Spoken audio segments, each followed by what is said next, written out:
ಭಕ್ತರೊಕ್ಕಿದ ರಾಶಿಯನ್ನು ತಾಕ್ಕರದಿ ಮುಟ್ಟುತ್ತ ಕೃಪೆಯಂ. ಸದ್ಗುರುನಾಥರು ಕೂಡ ತಮ್ಮ ಭಕ್ತರ ರಾಶಿಯನ್ನ ಮುಟ್ಟಿದಾಗ ಅಕ್ಕರದಿ ಅತ್ಯಂತ ಪ್ರೀತಿಯಿಂದ ಯಾರು ಸದ್ಗುರುವಿನ ಸೇವೆಯನ್ನ ಮಾಡಿ ಶ್ರದ್ಧೆಯಿಂದ ಭಕ್ತಿ ಭಾವದಿಂದ ಮಾಡಿದ ಭಕ್ತರೊಕ್ಕಿದ ರಾಶಿಯನ್ನು ತಾಂ ಅಕ್ಕರದಿ ಮುಟ್ಟುತ್ತ ಕೃಪೆಯಂ. ತಾನು ಏನ್ ಮಾಡ್ತಾ ಇದ್ನಂದ್ರ ಭಕ್ತರ ಆ ಸದ್ಗುರುನಾಥ ಯಾರು ಆಪ್ತ ಅಂಗ ಸ್ಥಾನ ಸದ್ಭಾವದಿಂದ ಆ ಗುರುಗಳ ಸೇವೆಯನ್ನ ಮಾಡಿ ಒಕ್ಕಿ ಬೆಳೆವಂದದಲ್ಲಿ ಮಹಿಮೆಯ ತೋರಿ ಮನೆಯೊಳಗೆ ಸೊಕ್ಕಿನಂ ನೆಲಗೊಂಡು ಕಾಡುವ ರಕ್ಕಸನು ತಾನೋಡಿ ಹೋದನು. ಭಕ್ತರ ಮನೆಯಲ್ಲಿ ರಾಕ್ಷಸರು ಕೂಡ ಏನಾಗಿರ್ತಾವಂದ್ರ ಅನಂತ ಜನ್ಮದಲ್ಲಿ ಪಾಪ ಕರ್ಮವನ್ನ ಮಾಡಿ ಮನೆಯಲ್ಲಿ ಎಲ್ಲರನ್ನ ಕಾಡ್ತಾ ಇರುತ್ತಂತ.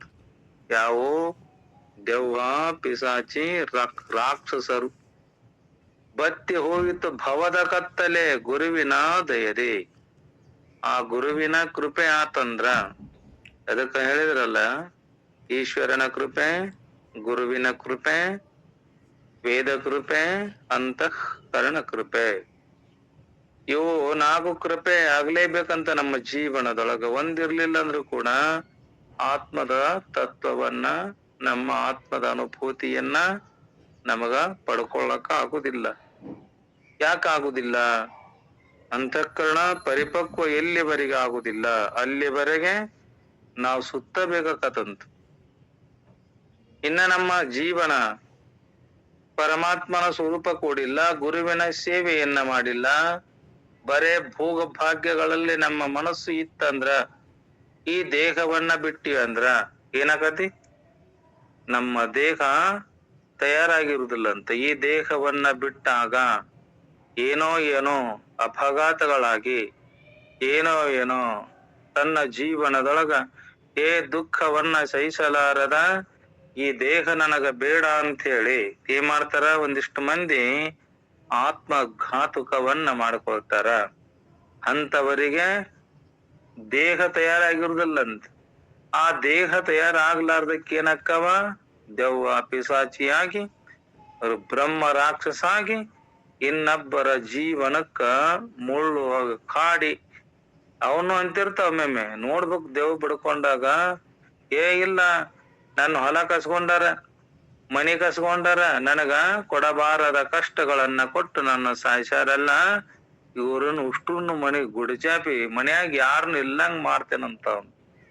ಯಾವ ದೆವ್ವ ಭೂತ ರಾಕ್ಷಸ ಯಾಕ ಹಂಗ ಮಾಡ್ತಾವಂತಂದ್ರ ದೇಹ ಸಿಕ್ಕಿರುದಿಲ್ಲ ಅವಕ್ಕ. ಅದಕ್ಕೆ ಇವ್ರು ಒಂದು ಬಂದಿತ್ತು ನಮ್ಮ ಮಠಕ್ಕೊಂದು ದೆವ್ವ.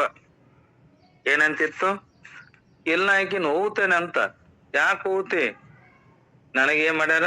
ಸಾಕಷ್ಟು ಕಾಡ್ಯಾರ, ನನ್ನ 10 ಕೂರ್ಗಿ ಹೊಲ ಕಸ್ಕೊಂಡಾರ, ನನ್ನ ಬಡದು ಮತ್ತೆ ಏನ್ ಮಾಡ್ಯಾರ? ಸಾಯ ಹೊಡದಾರ. ಅದಕ್ಕೆ ಇವ್ರನ್ನ ತಗೊಂಡ ಹೋಗ್ತೇನೆ ಅಂತ ಇತ್ತಂತ.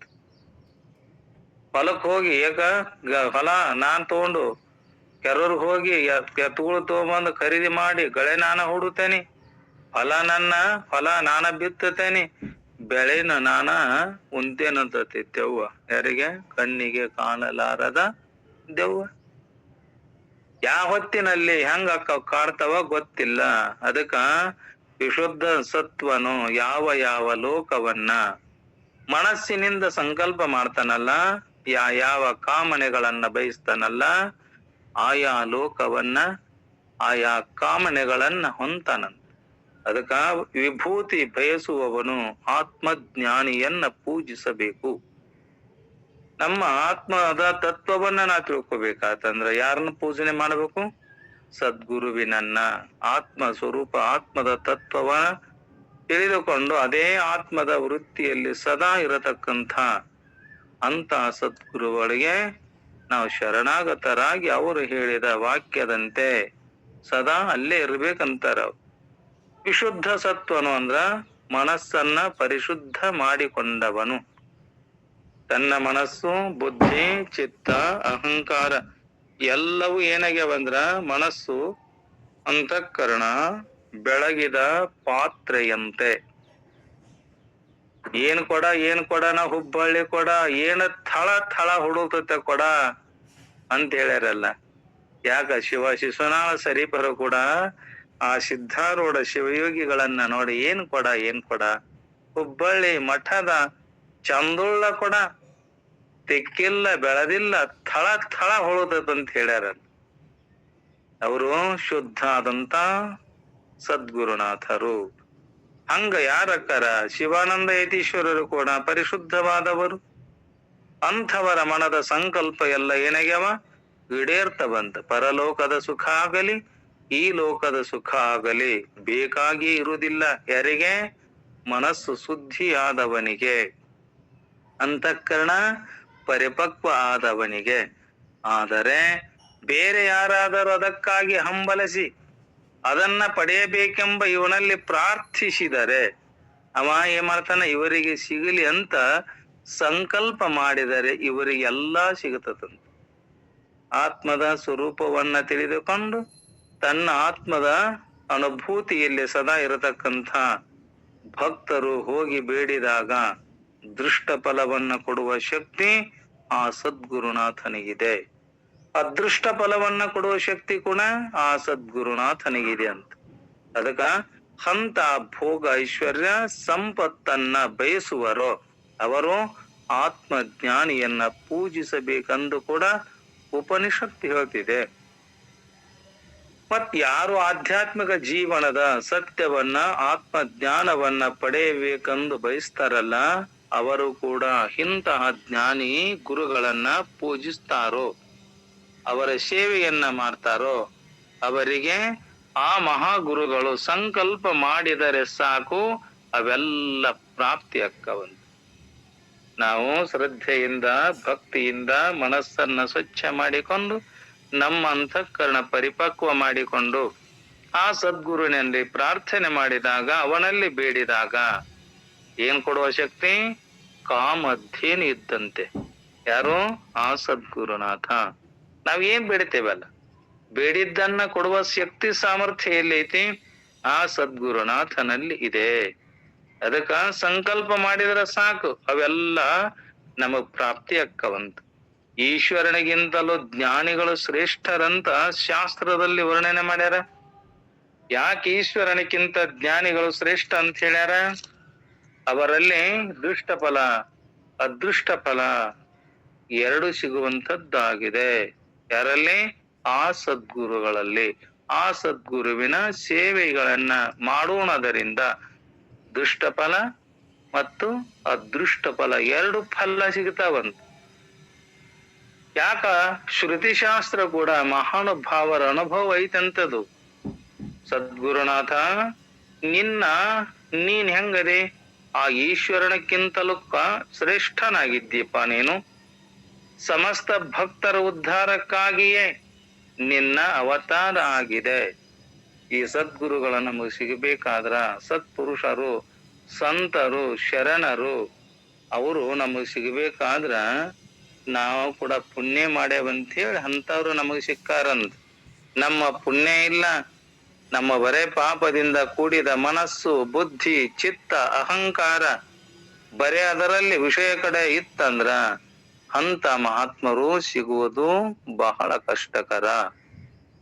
ಈಶ್ವರನು ಜೀವರನ್ನ ತಾಯಿ ಗರ್ಭಕ್ಕೆ ತಂದು ಮಲಮಯವಾದ ಶರೀರವನ್ನ ಕೊಟ್ಟು ಈಶ್ವರ ಏನ್ ಮಾಡ್ತಾನ? ಸಕಲ ಪಾಪ ಪುಣ್ಯ ಮಾಡಿದ ಜೀವರನ್ನ ತಾಯಿ ಗರ್ಭಕ್ಕೆ ತಂದು, ಯಾಕಂದ್ರೆ ಇದೆಲ್ಲ ಕೂಡ ಯಾರ್ದಿದೆ? ಈಶ್ವರನ ಸೃಷ್ಟಿ ಇದೆ.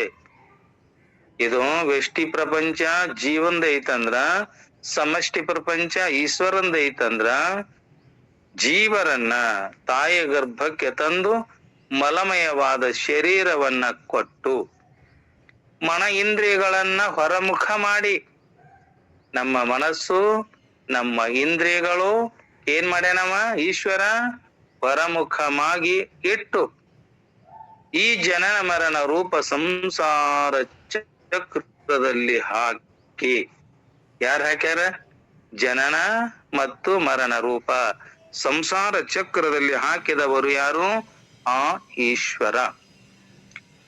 ಅಂತ ಹಾಕಿದಾಗ ಆ ಸಂಸಾರ ಚಕ್ರದಲ್ಲಿ ಹಾಕಿ ಅನೇಕ ದುಃಖಗಳನ್ನ ಕೊಡ್ತಾನಲ್ಲ ಯಾರು? ಈಶ್ವರ. ನಾವು ಮಾಡಿದ ಪಾಪ ಪುಣ್ಯ ಕರ್ಮದಿಂದ ಆ ಗರ್ಭಗಳಿಗೆ ಹಾಕಿ ನಮಗೇನ್ ಮಾಡ್ತಾನ? ಈ ದೇಹಕ್ಕ ಅನೇಕ ದುಃಖಗಳನ್ನ ಕೊಡ್ತಾನಲ್ಲ. ಅದಕ್ಕ ಹಂಗ ಹೇ ಸದ್ಗುರುನಾಥ, ನೀ ಹೆಂಗದೆ ಈ ಸಂಸಾರ ಚಕ್ರದಲ್ಲಿ ಭ್ರಮಣ ಮಾಡುತ್ತಿರುವ ಜೀವರ ದುಃಖ ದುಮ್ಮಾನಗಳನ್ನ ನೋಡಿ. ಈಶ್ವರ ಏನ್ ಮಾಡ್ತಾನ? ನಾವು ಮಾಡಿದ ಫಲದ ಅನುಗುಣವಾಗಿ ತಾಯಿ ಗರ್ಭಕ್ಕ ಹಾಕಿ ನಮ್ಮ ಪಾಪ ಬಾಳ ಇತ್ತು ಅಂದ್ರ ಪಾಪದ ಜನ್ಮಕ್ಕ ಹಾಕಿ ಅಲ್ಲೇ ದುಃಖ ಪಡಾಕ್ ಹಸ್ತಾನಲ್ಲ, ಹುಟ್ಸ್ಯಾನಲ್ಲ. ಅದೇ ದುಃಖದಿಂದ ಬಳಲತಕ್ಕಂಥ ಪುಣ್ಯ ಪಾಪ ಮಿಶ್ರಣ ಇದ್ದು ಮಾನವ ಶರೀರಕ್ಕೆ ಬಂದಾಗ ಸದ್ಗುರುನಾಥ ಏನ್ ಮಾಡ್ತಾನ? ಅಂತ ಜನನ ಮತ್ತು ಮರಣದಿಂದ ಈ ಸಂಸಾರದ ದುಃಖದಲ್ಲಿ ಬಿದ್ದಂಥ ಜೀವಿಗಳನ್ನ ಅವ ಎತ್ತುತ್ತಾನಂತ. ಎಲ್ಲೇ ಆ ಸಂಸಾರ ಚಕ್ರದಲ್ಲಿ ತಿರುಗುತ್ತಾ ಇರತಕ್ಕಂಥ ಜೀವರ ದುಃಖ ಸುಖಗಳನ್ನ ನೋಡಿ ಈ ಜೀವರು ಹೇಗೆ ಉದ್ಧಾರ ಆಗ್ತಾರಂತೆ ಏನ್ ಮಾಡ್ತಾನವ? ಹಗಲಿರಳು ಚಿಂತಿಸಿ. ಯಾರಿಗಾಗಿ ಚಿಂತನೆ ಮಾಡ್ತಾನವ ಸದ್ಗುರುನಾಥ? ಈ ಜೀವಿಗಳನ್ನ ನೋಡಿ ಇವ್ರು ಎಂದರ ಉದ್ಧಾರ ಆದಾರಪ್ಪ ಅಂತೇಳಿ ಚಿಂತೆ ಮಾಡ್ತಾನಂತ. ಯಾರು? ಆ ಸದ್ಗುರುನಾಥ. ತಪಗೈದು ಉಪಾಯದಿಂದ ಅವರನ್ನ ಈ ಸಂಸಾರದಿಂದ ಉದ್ಧರಿಸುವ ಅವನೇ ಆಗ್ಯಾನಂತ. ಯಾರು? ಆ ಸದ್ಗುರುನಾಥ. ಸದ್ಗುರುವಿನನ್ನ ಹೊರತು ಈ ಭವಸಾಗರದಿಂದ ಎತ್ತುವ ಸಾಮರ್ಥ್ಯ ಯಾರ್ಯಾರಿಗೂ ಇಲ್ಲ. ಈಶ್ವರನಿಗೂ ಇಲ್ಲ, ಆ ಬ್ರಹ್ಮನಿಗೂ ಇಲ್ಲ, ಆ ರುದ್ರನಿಗೂ ಇಲ್ಲ. ಈ ಸಾಮರ್ಥ್ಯ ಯಾರಿಗಿದೆ? ಆ ಸದ್ಗುರುನಾಥನಿಗಿದೆ. ಅಂತ ದಯಾಸಾಗರನೆ ಇಂಥ ನಿನ್ನ ಅನಂತ ದಿವ್ಯ ಲೀಲೆಗಳನ್ನ ಕೇಳಲು ನಾವೇನಾಗೇವಿ? ಕಾತುರರಾಗೇವಿ. ಯಾವುದರಿಂದ? ಭಯಭಕ್ತಿಯಿಂದ ಕೂಡೇವೆಲ್ಲ. ನಾನು ನಿನ್ನ ಚರಣಾರವಿಂದಗಳಲ್ಲಿ ಅನಂತ ಭಕ್ತಿಯ ನಮನಗಳನ್ನ ಸಮರ್ಪಿಸುತ್ತೇನೆ ಹೇ ಸದ್ಗುರುನಾಥ ಅಂತೇಳಿ ಗ್ರಂಥಕಾರರು ಬೇಡ್ಕೊಳ್ತಾರೆ. ನೀನೇ ನನ್ನ ಹೃದಯದಲ್ಲಿ ನಿಂತು ನಿನ್ನ ಮಹಿಮೆಯನ್ನ ವಿವರಿಸು. ನೀನೇನ್ ಮಾಡು? ನನ್ನ ಹೃದಯವೆಂಬ ಕಮಲದಲ್ಲಿ, ಆ ಹೃದಯ ಎಂಬ ಕಮಲ ಅರಳಿ ನಿನ್ನ ಮಹಿಮೆಯನ್ನ ನೀನೇ ಬರೆಸುವಂಥವನಾಗು. ಅದಕ್ಕೆ ಹಿಂದಿನ ಅಧ್ಯಾಯದೊಳಗೆ ಹೇಳಿದ್ರು. ಏನ್ ಹೇಳಿದ್ರು? ಬೆಳವಣಿಗೆ ಗ್ರಾಮದ ಮಠದ ಅಯ್ಯನೋರ್ವ ಜಂಗಮ ಶಬ್ದದ ಅರ್ಥವನ್ನ ತಿಳಿಯದೆ ಏನ್ ಮಾಡಿದವ? ಜಾತಿಯ ಅಭಿಮಾನದಿಂದ ಮದೋನ್ಮತ್ತನಾಗಿ ಆ ಶಿವಾನಂದ ಶಿವಯೋಗಿಗಳ ಭಕ್ತರಿಗೆ ನುಡಿದಿದ್ದೇನಂದ್ರ, ಎಲ್ಲೋ ಮಂದಮತಿಗಳೇ, ನೀವೇನಿದ್ದೀರಿ? ಮಣಿಯಾಳ ಗ್ರಾಮದ ಪಾಟೀಲ ಅವ ಜಂಗಮನಲ್ಲ. ಏನದನವ? ಭಕ್ತದನವ. ಅವ ಎಷ್ಟೇ ಲಿಂಗಾರ್ಚನೆ ಮಾಡಿದರು, ಎಷ್ಟೇ ಶಾಸ್ತ್ರಗಳನ್ನ ಹೇಳಿದರು, ಅವನು ಪೂಜೆಗೆ ಯೋಗ್ಯ ಅಲ್ಲ. ಹೀಗೆ ಸದ್ಗುರುಗಳನ್ನ ನಿಂದೆ ಮಾಡಿ, ಅದಕ್ಕ ನಿಂದಿಸಿ ನುಡಿಯದಿರು. ಆರನು ಮನಸ್ಸಿಗೆ ಬಂದಂತೆ ನಡೆಯದಿರು ಇಹದಲ್ಲಿ. ಹೇ ಮನುಷ್ಯನೇ, ನೀನ್ ಯಾರ ನಿಂದೆ ಮಾಡ್ಬೇಡಪ್ಪ. ನಿಂದಿಸಿದಾಗ ಬಂದಿರ್ತದ ಪಾಪ. ನೀ ಇನ್ನೊಬ್ಬರಿಗೆ ನಿಂದ ಮಾಡಿದೆ ಅಂದ್ರ, ನೀ ಮಾಡಿದೆ ಅಂದ್ರ ಅವಾಗ ತಕ್ಷಣ ಬರ್ತದಂತ. ನಿಂದ ಮಾಡಿದೆ ಅವಾಗ ಪಾಪ. ಅದಕ್ಕ ಆ ಪಾಪದಿಂದ ನದಿಯಲ್ಲಿ ಮುಳುಗಿ ಸತ್ತು ಹೋಗುತ್ತಿದ್ದ ಗುರುಗಳಿಗೆ ನಿಂದೆಯನ್ನ ಮಾಡಿ ಅವ ಹೆಂಗದನ? ಯೋಗ್ಯ ಅಲ್ಲಮ್ಮ. ಪೂಜೆ ಮಾಡಲಿಕ್ಕೆ ಯೋಗ್ಯ ಅಲ್ಲ. ಅವನ ಮಾತುಗಳನ್ನ ಕೇಳಲಿಕ್ಕೆ ಕೂಡ ಯೋಗ್ಯ ಇಲ್ಲ. ಯಾಕ? ನಾವು ಜಾತಿಯಿಂದ ಜಂಗಮರು, ನಾವೇ ಶ್ರೇಷ್ಠರು ಅಂತೇಳಿ ಅವ ಏನ್ ಮಾಡಿದ? ತನ್ನ ಅಹಂಕಾರದ ಮದೋನ್ಮತ್ತನಾಗಿ ಏನ್ ಮಾಡಿದ? ನಿಂದೆಯನ್ನ ಮಾಡಿದ್ನಲ್ಲ ಪಾಪದಿಂದ. ಅದಕ್ಕ ವಿಷ್ಣು ನದಿಯಲ್ಲಿ, ಗಂಗಾ ನದಿಯಲ್ಲಿ ಮತ್ತು ರುದ್ರ ನದಿಯಲ್ಲಿ ಆ ಸ್ನಾನ ಮಾಡಿದಾಗ ನಿಮ್ಮ ನಿಮ್ಮ ಪಾಪ ಪುಣ್ಯಗಳು ನಿಮ್ಮನ್ನ ರಕ್ಷಣೆ ಮಾಡ್ತಾವಂತೇಳಿ ತೀರ್ಥಯಾತನೆಗೆ ಕರ್ಕೊಂಡು ಹೋದಾಗ ಈ ಬೆಳವಣಿಗೆ ಅಯ್ಯನು ಕೂಡ ಏನ್ ಮಾಡಿದ, ಅಯ್ಯಪ್ಪ ಅವನು ಕೂಡ ಬಂದಿದ್ದ. ಬಂದಾಗ ಹಂಗಾರ ಪಾಪ ಮನಸ್ಸಿನಲ್ಲಿ ಹೊಲಸನ್ನಿಟ್ಟುಕೊಂಡು ನಿಂದೆಯನ್ನ ಮಾಡಿ ಏನೇ ಮಾಡಿದ, ತನ್ನ ಪಾಪ ಗಂಟು ಇಟ್ಕೊಂಡಿದ್ನಲ್ಲ ಅದಕ್ಕ ಈ ನದಿಯೊಳಗ ಮುಳುಗಿದಾಗ ಎಲ್ಲ ಪಾಪ ಅವೇನಕ್ಕವ ಭಸ್ಮಕ್ಕವ ಅಂತ ಹೇಳಿದಾಗ ಪಾಪ ಹೋಗುವಾಗ ಏನಾಗಿತ್ತ ಅವನಿಗೆ, ಅವನ ಲಿಂಗ ಕೆಸರಿನಲ್ಲಿ ಹೋಗಿ ಸಿಕ್ಕೊಂಡಿತ್ತಂತ. ಅವನನ್ನ ಕೂಡ ಆ ಅರಿಲಿರ ರಾಡಿ ಒಳಗ ಚಂಡ್ ಹಿಡಿದು ಒಳಗ ತುರುಕದಂಗಾಗಿತ್ತಂತ. ಯಾರಿಗೆ? ಆ ಅಯ್ಯಪ್ಪನಿಗೆ. ಆಗ ಸದ್ಗುರುಗಳು ಅವನ ಹೊಟ್ಟೆಯ ಮೇಲೆ ತಮ್ಮ ಪಾದವನ್ನಿಟ್ಟು ಏನ್ ಮಾಡಿದಮ್ಮ, ಈಜಾಕ ಬರಲಾರದ ಅದು ಒಳಗೆ ಒತ್ತಿದಂಗ ಆದಾಗ ನೀರು ಕುಡಿದು ಹೊಟ್ಟೆ ತುಂಬ ನೀರು ಕುಡಿದಿತ್ತಂತದು ಶರೀರ. ಅವಾಗ ಅವನ ತೆಗೆದು ಅವನ ಎದೆಯ ಮೇಲೆ ಹೊಟ್ಟೆಯ ಮೇಲೆ ಕಾಲಿಟ್ಟು ತುಳಿದಾಗ ಅವನ ಕೈಗೆ ಕೊಟ್ಟ ನಿತ್ತ, ನೀನು ಸತ್ಯನೆಂದು ಏಕೆ ಹೇಳುವೆ? ಪಾದವನ್ನಿಟ್ಟು ನೀರನ್ನ ಹೊರಹಾಕಿ ಆತನನ್ನ ಬದುಕಿಸಿ ಕಳೆದು ಹೋದ ಆತನ ಲಿಂಗವನ್ನ ತಂದು ಕೊಟ್ಟು ಅವನ ಕೈಗೆ ಕೊಟ್ಟು ನೀ ಸತ್ಯನೆಂದು ಏಕೆ ಹೇಳುವೆ?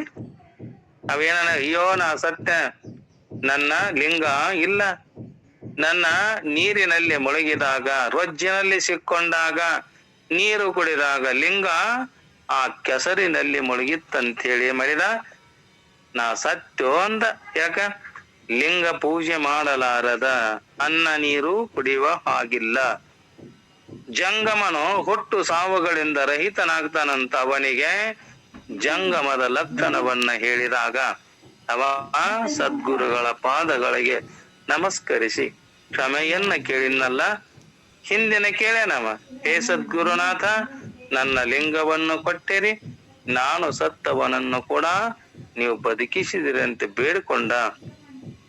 ಶೇಷಪುರ ಗ್ರಾಮದಲ್ಲಿ ಸದ್ಭಕ್ತರು ಸದ್ಗುರುಗಳಿಗೆ ಮಠವನ್ನ ಕಟ್ಟಿಸಿ ಪ್ರತಿನಿತ್ಯ ಅವರ ಪೂಜೆ ವಿಧಿಗಳನ್ನ ಅನುಕೂಲವಾಗುವಂತೆ ಮಾಡಿ ಭಕ್ತಿ ಭಾವದಿಂದ ಏನ್ ಮಾಡ್ತಾ ಇದ್ರಂದ್ರ ಆ ಭಕ್ತರು ಆ ಸದ್ಗುರುನಾಥರ ಸೇವೆಯನ್ನ ಮಾಡ್ತಾ ಇದ್ರು. ಒಂದು ಮಗು ಗಂಡ ಮಗು ಆದ ತಕ್ಷಣವೇ ಏನ್ ಮಾಡಿದ್ರ ಅವರು, ಮನೆ ಬಿಟ್ಟು ಹೊರಟು ಹೋದ್ರು.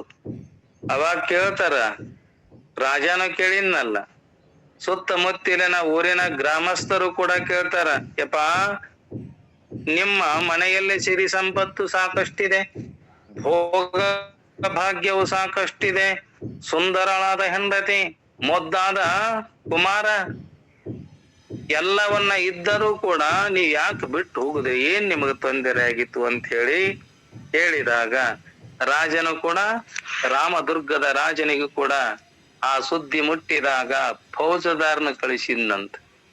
ಇಲ್ಲಿಗೆ ನಾಗನೂರಿಗೆ ಮತ್ತು ಸ್ವಟಕನಾಳಕ್ಕ. ಅವಾಗ ಅಂದ್ರು, ನೋಡಪ್ಪ ಹಿಂದಿನ ಅಧ್ಯಾಯ ಮುಗಿದಿದೆ ಅದು, ಯಾಕಂದ್ರ ಬರೀ ಅದರಲ್ಲಿ ಕುಳಿತಾರೆ ಈ ಭಗವಂತನ ಚಿಂತನೆ ಮಾಡಲಿಕ್ಕೆ ಆಗುದಿಲ್ಲ. ಅದಕ್ಕಂದಾಗ ಈ ನಾಗನೂರು ಸ್ವಟಕನಾಳದ ಭಕ್ತರು ಕೂಡ ಅವಾಗಂತಾರಪ್ಪ ಇದನ್ನ ಬಿಟ್ಟಿ ಅಂದಾಗ, ನೀ ನಾಗನೂರಿಗೆ ಸ್ವಟಕನಾಳಕ್ಕ ನಡಿ ಹೋಗೋಣ, ನಿಮ್ಗೇನ್ ಮಾಡ್ತೇವೆ ಅಲ್ಲೇ ನೀವು ಇರಾಕ, ನಿಮ್ಮ ಪೂಜೆ ವಿಧಿಗಳು ಶಾಸ್ತ್ರ ಚಿಂತನೆಗಳನ್ನ ಮಾಡ್ಲಿಕ್ಕೆ ನಾವ್ ಒಂದೇನ್ ಮಾಡ್ತೇವೆ, ನಿಮಗ ಮಠವನ್ನ ಕಟ್ಟಿ ಕೊಡ್ತೇವಿ. ಭಕ್ತಿ ಭಾವದಿಂದ ಅವರ ಸೇವೆಯನ್ನ ಮಾಡ್ತಾ ಇದ್ರಲ್ಲ, ಆ ರೀತಿ ಸೇವೆಯನ್ನ ಮಾಡುತ್ತಿರುವ ಸಾವಿರಾರು ಜನರಲ್ಲಿ ಮಾಡತಕ್ಕಂಥ ಭಕ್ತರು ಮನದುಂಬಿ ಮನಃಪೂರ್ವಕವಾಗಿ ಸೇವೆ ಮಾಡ್ತಿದ್ರು. ಸಂಕವ್ವನೆಂಬ ಹೆಸರಿನ ಸದ್ಭಕ್ತಳು ಕೂಡ ಅತಿ ಭಕ್ತಿಯಿಂದ ಗುರು ಸೇವೆಯನ್ನ ಮಾಡ್ತಿದ್ಳಂತ. ಯಾರು? ಸಂಕಮ್ಮ. ಆ ಸಂಕಮ್ಮ ಬೆಳವಟಿ ಗ್ರಾಮದಲ್ಲಿರತಕ್ಕಂಥ ಆಕೆ ಸಂಕಮ್ಮ. ಅವರ ಭಕ್ತಿಯ ಭಾವನೆ ಅತ್ಯಂತ ಪವಿತ್ರವೂ ಕೂಡ ನಿರ್ಮಲ ಆಗಿತ್ತು. ಯಾರ್ದು? ಆ ಸಂಕಮ್ಮ ಅಂತೇಳಿ ಆ ತಾಯಿ ಇದ್ಳಲ್ಲ, ಸದ್ಗುರುಗಳಿಗೆ ಏನ್ ಮಾಡಿದ್ರು, ತನ್ನ ದೇಹವನ್ನ ಯಪಾ ಇದು ಗುರುವಿಗೆ ಅರ್ಪಣ ಅಂತ ಅರ್ಪಿಸಿ ಭಕ್ತಿ ಭಾವೆಯಿಂದ ಮಾಡ್ತಾ ಇದ್ರು. ಆಕೆ ತನ್ನ ಸಂಸಾರದ ಯಾವ ಕುಂದು ಕೊರತೆಗಳನ್ನ ಹೇಳ್ತಾ ಇರ್ಲಿಲ್ಲ. ಯಾರ ಮುಂದ? ಆ ಸದ್ಗುರುಗಳ ಮುಂದ. ಎಷ್ಟೇ ಕಷ್ಟ ಆದರೂ, ಎಷ್ಟೇ ದುಃಖ ಆದರೂ ಕೂಡ ಒಂದಿನನು ಕೂಡ ಕುಂದು ಕೊರತೆಗಳನ್ನ ಹೇಳ್ತಿದ್ದಿಲ್ಲ ಸಂಕವ್ವ. ಆ ಗುರುಗಳ ಮುಂದೆ ಆಕೆ ತನ್ನ ಸಂಸಾರದ ತಾಪತ್ರಯವನ್ನ ಹೇಳಿಕೊಳ್ಳುವುದು ಅವಿವೇಕತನವೆಂದು ಭಾವಿಸಿದ್ದಳಂತೆ. ನೋಡು, ನಮ್ಮ ಸಂಸಾರದ ದುಃಖ ದುಮ್ಮಾನಗಳನ್ನ ಆ ಸದ್ಗುರುವಿನ ಮುಂದೆ ಹೇಳಿಕೊಳ್ಳೋದು ಇದೇನೋ ಅವಿವೇಕತನ ಅಂತ ಭಾವನೆ ಮಾಡಿದ್ದಳಂತಾಕಿ. ಯಾರು? ಸಂಕಮ್ಮ. ಪ್ರತಿನಿತ್ಯ ಶಾಸ್ತ್ರದಲ್ಲಿ ಏನ್ ಕೇಳ್ತಿದ್ದಳಾಕಿ? ವಿಷಮ ಸಂಸಾರವಿದನು ಕಣಶಂದರಿ ಅಂತ ಹೇಳುತ್ತಿರುವ ಗುರುಗಳು ಶಾಸ್ತ್ರವನ್ನ ಹೇಳುವಾಗ ಏನಂತ ನೋಡಪ್ಪ, ವಿಷಮ ಸಂಸಾರವಿದು ಕಣಶಂದರಿ ಮಾರಮರ್ದನ ಶಂಭು ಲಿಂಗವನೊಲಿಸಿ ಗಂಭೀರ ಸುಖದಳೆರೆಂದ ಅರುಪುವ ಅಂತ ಹೇಳಿ ಹೇಳ್ತಿದ್ರಲ್ಲ. ಅದನ್ನ ಕೇಳಿ ಆ ಸಂಕಮ್ಮ ಕೇಳ್ತಿದ್ದಳಲ್ಲ, ಸಂಸಾರದ ವಿಷಯವನ್ನ ಕೇಳಿದರೆ ಅದು ಕನಸಿನ ಸುದ್ದಿಯನ್ನೇ ಕೇಳಿದಂತಕ್ಕದಂತ ತಿಳ್ಕೊಂಡಿದ್ದಳಂತಕ್ಕೆ ಚೆನ್ನಾಗಿ. ಸದ್ಗುರುಗಳ ಆ ಶಾಸ್ತ್ರವನ್ನ ಕೇಳ್ತಾ ಒಂದು ದಿನ ಒಂದು ಕ್ಷಣ ತಪ್ಪಲಾರದೆ ತನ್ನ ಸಂಸಾರದಲ್ಲಿ ಎಷ್ಟೇ ಕಷ್ಟ, ಎಷ್ಟೇ ದುಃಖ, ಎಷ್ಟೇ ಕೆಲಸ ಇದ್ದರೂ ಕೂಡ ಏನ್ ಮಾಡ್ತಿದ್ಳು? ಸಂಕಮ್ಮ ಆ ಸದ್ಗುರುಗಳ ಸಾನ್ನಿಧ್ಯಕ್ಕೆ ಬಂದು ಅವರ ಮುಂದೆ ಕುಂತ್ಕೊಂಡು ಶಾಸ್ತ್ರವನ್ನ ಕೇಳ್ತಿದ್ದಳಂತ. ತಾನೆಂದು ಗುರುಗಳ ಮುಂದೆ ತನ್ನ ತಾಪತ್ರೆಗಳನ್ನ ಹೇಳ್ತಿದ್ದಿಲ್ಲ. ಆ ಮನೆಯಲ್ಲಿ ಎಷ್ಟೇ ಕಷ್ಟ, ಎಷ್ಟೇ ತೊಂದರೆಗಳು, ಯಾರೇ ಏನೇ ಕಷ್ಟ ಕೊಟ್ಟರೂ ಕೂಡ ನನ್ನ ಸದ್ಗುರುವಿನ ಮುಂದ ನಾ ಹೇಳಬಾರದು. ನಾನು ಹೇಳಿದ್ದು ನಮ್ಮ ಸಂಸಾರದ ತಾಪತ್ರೆಗಳನ್ನ ಆ ಸದ್ಗುರುವಿನ ಮುಂದೆ ನಾ ಹೇಳಿದ್ರ ಅವ್ರು ಏನಾರ ಮನಸ್ಸಿಗೆ ಬೇಜಾರು ಮಾಡ್ಕೊಂಡಾರಲ್ಲ ಅಂತೇಳಿ ಎಷ್ಟೇ ಕಷ್ಟ ಇದ್ರು ಕೂಡ ಅವನೇನ್ ಮಾಡ್ತಿದ್ರು? ತಾನೇ ತನ್ನ ಮನಸ್ಸಿನಲ್ಲಿ ಅನುಭವಿಸಿ ಅವನ ಶಾಸ್ತ್ರ ಕೇಳುವ ಎಲ್ಲ ಮೈ ಮರೆತು ಆನಂದದಿಂದ ಕೇಳ್ತಿದ್ಳಂತ. ಹೊಳೆಯನ್ನನವರೆಂಬ ಮನೆತನದಲ್ಲಿ ಹಿರಿಯಳಾದ ಸಂಕವ್ವ, ಅವ್ರ ಮನೆ ಅಡ್ರೆಸ್ ಏನಿತ್ತು? ಹೊಳೆಯನ್ನವರಂತಿತ್ತಂತ. ಅದರಾಗ ಹಿರಿಯಳಾದ ಸಂಕಮ್ಮ ಎಲ್ಲಾ ಸ್ವಸ್ಥರಲ್ಲಿ ಕೂಡ ಈಕಿ ದೊಡ್ಡಾಕಂತ 10 ಕೂರಿಗೆ ಜಮೀನ ಒಡೆಯಳಾಗಿದ್ದಳಂತಿಕಿ. ಯಾರೋ? ಸಂಕಮ್ಮ. ಬೆಳೆದು ನಿಂತ 4-6 ಜನ ಮಕ್ಕಳು, ಸಾಕಷ್ಟು ಬಂಧು ಬಳಗದವರೆಲ್ಲರೂ ದುಡಿತಾ ಇದ್ರಂತ. ಆ 10 ಕೂರಿಗೆ ಹೊಲದೊಳಗ ಮನೆಯೊಳಗ ಹಗಲು ರಾತ್ರಿ ಎನ್ನದೆ ಆ ಸಂಕಮ್ಮ ತಾಯಿಯ ಬಳಗದವರು ಎಲ್ಲರೂ ದುಡಿತಾ ಇದ್ರು. ಆ ಜಮೀನಿನಿಂದ ಅವರಿಗೆ ವರ್ಷಕ್ಕಾಗುವಷ್ಟು ಕಾಳುಗಳು ಕೂಡ ಬರ್ತಿದ್ದಿಲ್ಲಂತ. ಫಲಾರ ಎಷ್ಟೈತಿ? 10 ಕೂರಿಗೆ. ಇದ್ದರೂ ಕೂಡ ಏನ್ ಮಾಡ್ತಿದ್ದಿಲ್ಲ? ಆ ಹೊಲದಲ್ಲಿ ಬಿತ್ತಿದಷ್ಟು ಕಾಳು ಕೂಡ ಬರ್ತಿದ್ದಿಲ್ಲಂತ. ಯಾರಿಗೆ? ಆ ಸಂಕಮ್ಮನಿಗೆ. ಆ ಜಮೀನಿನಿಂದ ಅವರಿಗೆ ವರ್ಷಕ್ಕಾಗೋಷ್ಟು ಕಾಳು ಬರ್ತಿದ್ದಿಲ್ಲ. ಆದರೂ ಸಂಕವ್ವ ಪ್ರತಿನಿತ್ಯ ಮಠಕ್ಕೆ ಹೋಗುವುದನ್ನ ಬಿಡಲಿಲ್ಲ. ಮಠಕ್ಕೆ ಹೋಗೋದು, ತಾನು ತಿನ್ನುವುದರಲ್ಲಿ 1 ರೊಟ್ಟಿ ತಿಂತಾಳಂದಾಗ ಎಲ್ಲರಿಗೂ ಕೂಡ, ಸಂತರಿಗೆ, ಶರಣರಿಗೆ, ಮುಮುಕ್ಷುಗಳಿಗೆ ಆಕೆ ಊಟ ಮಾಡಿಸಿ ಊಟ ಮಾಡ್ತಿದ್ದಳಂತ. ಯಾರು? ಸಂಕಮ್ಮ. ಮನೆಗೆ ಬಂದ ಶರಣರಿಗೂ, ಅತಿಥಿ ಭಾಗ್ಯ ಭಾಗ್ಯತರಿಗೂ ಕೂಡ ಅನ್ನ ಸಂತರ್ಪಣೆಯನ್ನ ಮಾಡುವುದರಲ್ಲಿ ಎಂದೆಂದೂ ಬೇಸರ ಪಟ್ಟಿದ್ದಿಲ್ಲಂತಕಿ. ಯಾರೋ? ಸಂಕಮ್ಮ. ಆದರೇನು, ನಾವು ಯಾರ ಅಂದ್ರ ನಮಗ ತಿನ್ನಾಕ ಆಗುದಿಲ್ಲ ಅಂತ ನಾವೇ ಮಾಡ್ತೇವೆ, ಕದ ಹಾಕೊಂಡು ಊಟ ಮಾಡ್ತೇವಲ್ಲ. ಆಕಿ ಹಂಗ ಮಾಡ್ಲಿಲ್ಲಂತ. ಯಾರೇ ಬರಲಿ ತಾನು ತಿನ್ನುವುದರಲ್ಲಿ ಅವರಿಗೆ ಉಣಿಸಿ, ಉಳಿದರೆ ತಿನ್ನುವುದು, ಉಳಿಯದಿದ್ದರೆ ಉಪವಾಸ ಮಲಗಿಕೊಳ್ಳುವುದು. ನಮ್ಮವರು ಮಾಡ್ತಾರ ಹಂಗ. ನಮ್ಮ ಮನ್ಯಾಗ ಎಲ್ಲರಿಗೂ ಉಣಿಸಿ, ಉಳಿದ್ರ ತಿನ್ನೋದು, ಇಲ್ಲಿಲ್ಲ ಅಂದ್ರ ಸುಮ್ಮ ನೀರು ಕುಡುದು ಮಕ್ಕೊಂಡ್ಬಿಡುದು. ಯಾಕ? ನತ್ ಹೊಳ್ಳಿ ಯಾಕೆ ಅಡಿಗೆ ಮಾಡಿದಂತ ಗಾಂಡ ಕೇಳಿನಾದ್ರ, ನಿನಗಾಗಿ ತಿನ್ಕೊಂಡ ನೋಡ ನಮಗ್ ತಂಗಳು ಹಾಕಿ ನೀ ಬಿಸಿ ಬಿಸಿ ಮಾಡಿ ಹೊಡೆದೇನ ಅಂತ ನಾವ ಅನ್ನ ಕೇಳವ್ರಲ್ಲ. ನಮಗಾರ ಹಳಸಿದು ಆರಿದ ಅನ್ನ ನೀನರ ಬಿಸಿ ಬಿಸಿದು ಮಾಡ್ಕೊಂಡು ಉಂಡಿ ಅಲ್ಲಂತಾರಂತೆ ಮಾಡ್ತಾರ.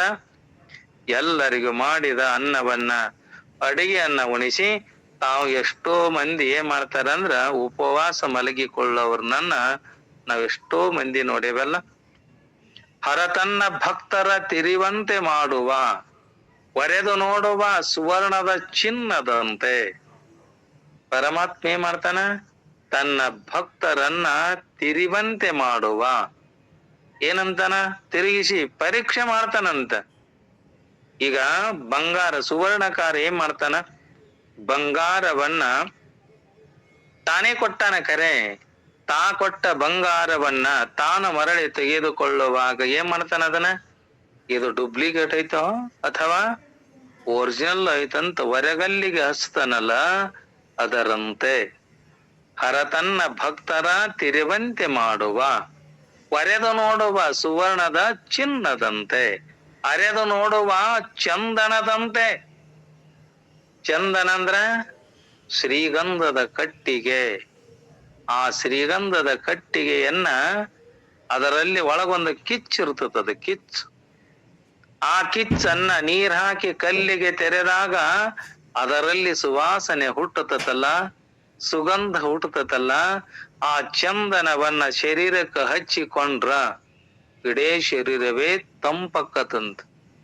ಅದಕ್ಕ ಅವ ಏನ್ ಮಾಡ್ತಾನ? ಹರ ತನ್ನ ಭಕ್ತರ ತಿರುವಂತೆ ಮಾಡುವ ಒರೆದು ನೋಡುವ ಸುವರ್ಣ ಚಿನ್ನದಂತೆ, ಅರೆದು ನೋಡುವ ಚಂದನದಂತೆ, ಅರೆದು ನೋಡುವ ಕಬ್ಬಿನ ಕೋಲಿನಂತೆ. ಕಬ್ಬು ಏನ್ ಮಾಡ್ತಾರ? ಗಾಣದ ಒಳಗ ಬೆಲ್ಲ ಮಾಡ್ಬೇಕಾದ್ರ, ಸಕ್ಕರೆ ಮಾಡ್ಬೇಕಾದ್ರ ಆ ಕಬ್ಬನ್ನ ಗಾಣದ ಬಾಯಿಗೆ ಕೊಟ್ಟಾಗ ಹಂಗ ಆ ಕಬ್ಬು ತಾನು ಹೊಡೆದುಕೊಂಡು ಎದ್ದ ಉದ್ದಕ್ಕೆ ಬೆಳೆದ ಕಬ್ಬು, ಬಿರುಸಾಗಿ ಬೆಳೆದಂತ ಕಬ್ಬು ಆ ಗಾಣದ ಕಣಿಗಳಿಗೆ ಸಿಕ್ಕು ಅದೇನಾಕತಿ? ಎಲ್ಲ ತನ್ನ ಮೈಯಲ್ಲಿರತಕ್ಕಂಥ ತಾನು ಶಿಪ್ಪೆ ಅದು ಪುಡಿ ಪುಡಿ ಆಗುವಂತೆ ಕೊಟ್ಟರು, ರಸ ಸೋರಿದ ಹಾಗೆ. ಆ ಅರಿದು ನೋಡುವ ಕಬ್ಬಿನ ಕೋಲಿನಂತೆ. ಬೆದರದೆ ಬೆಚ್ಚದೆ ಇದ್ದರೆ ಕರಬಿಡಿದೆತ್ತಿಕೊಂಬ ನಮ್ಮ ರಾಮನಾಥ. ಏನ್ ಮಾಡ್ತಾನಮ್ಮ? ಅನ್ಸಬಾರದಂತ. ಎಷ್ಟೇ ಕಷ್ಟ ಕೊಟ್ಟು ನೋಡ್ತಾನ, ಸುಖ ಕೊಟ್ಟು ನೋಡ್ತಾನ, ಅವ ಅರ್ಧನು ನೋಡ್ತಾನ, ಅರಿಸಿ ನೋಡ್ತಾನ. ಅದಕ್ಕ ಪರಮಾತ್ಮ ತನ್ನ ಭಕ್ತರನ್ನ ಪರೀಕ್ಷೆ ಮಾಡ್ತಾನಲ್ಲ.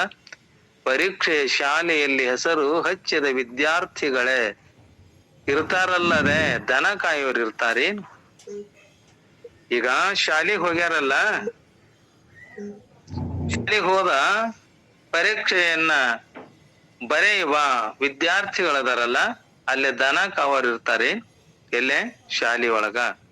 ಯಾರು ತಾವು ವಿದ್ಯಾಭ್ಯಾಸವನ್ನ ಮಾಡಿ ಅದನ್ನ ಅಭ್ಯಾಸ ಪರೀಕ್ಷೆ ಬರೆಯಕ್ ಹೋಗ್ಯಾರಲ್ಲ, ಅಲ್ಲೇ ದನ ಕಾಯೋರು ಇರುವುದಿಲ್ಲವೋ ಹಾಗೆ ಪರಮಾತ್ಮನ ಭಕ್ತಿಯ ಶಾಲಲ್ಲಿ ಯಾರು ಹೆಸರು ಹಚ್ಚಾರಲ್ಲ, ಅಭ್ಯಾಸ ಮಾಡಕ್ ಹತ್ತಾರಲ್ಲ, ಅವರೇ ಪರೀಕ್ಷೆಗೆ ಇರ್ತಾವಂತವರಿಗೆ ಪರೀಕ್ಷೆ.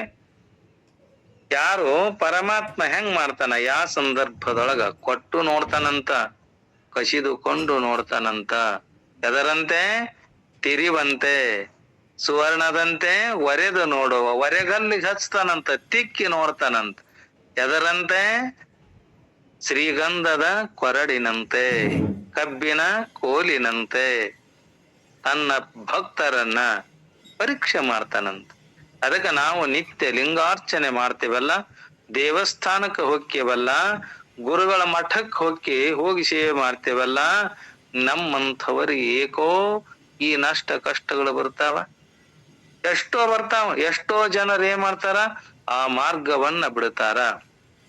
ಕಷ್ಟ ಬಂದಾಗ ಇಲ್ರಪ್ಪ, ನಾ ಮಠಕ್ಕೆ ಹೋಗಿದ್ದೆ, ಹೋಗಿ ಕಸ ಹುಡುತಿದ್ದೆ, ಸಿದ್ಧಾರೂಢಂದು, ಶಿವಾನಂದಂದು, ಮಾರುತೇಶಂದು, ವೀರಭದ್ರೇಶಂದು, ಬಸವೇಶನಂದು ಕಸ ಹೊಡೆದು ನಾನೇ ನನ್ನ ಮನಪೂರ್ವಕವಾಗಿ ಆ ದೇವಸ್ಥಾನದಲ್ಲಿ ಹೋಗಿ ಸ್ವಚ್ಛವಾಗಿ ತೊಳೆದು ಅದನ್ನ ಒರೆಸಿ ಒಳ್ಳೆಯ ನೀರಿನಿಂದ ತೊಳೆದು ವಿಭೂತಿ ಕುಂಕುಮ ಹಚ್ಚಿ, ಗಂಧ ಅಕ್ಕಿ ಕಾಳ ಏರಿಸಿ, ಹೂವ ಪತ್ರಿಗಳನ್ನ ಏರಿಸಿ, ಮಂಗಳಾರತಿಯನ್ನ ಮಾಡಿ, ನಾ ದಿನಾನು ಬರ್ತಿದ್ನಲ್ಲ, ಬರುವಾಗ ನನಗ ಹಿಂಗ್ಯಾಕ ಹಂಗ ಕೊಟ್ಟ, ನನ್ನ ಮಗನ ಸತ್ ಹೋತಲ್ಲ, ನಾ ಪೂಜೆ ಮಾಡೋದ್ರಿಂದ, ನಾನು ಭಗವಂತನ ಚಿಂತೆ ಮಾಡೋದ್ರಿಂದ ನನ್ನ ಮಗ ತಾನೇ ಕೊಟ್ಟಿದ್ದನ್ನ ಕಸಗದುಕೊಂಡು ಹಾನಲ್ಲ, ಇನ್ನು ಮಠದ ಸನಿಯಕ್ ಹೋಗುದು ಬೇಡ,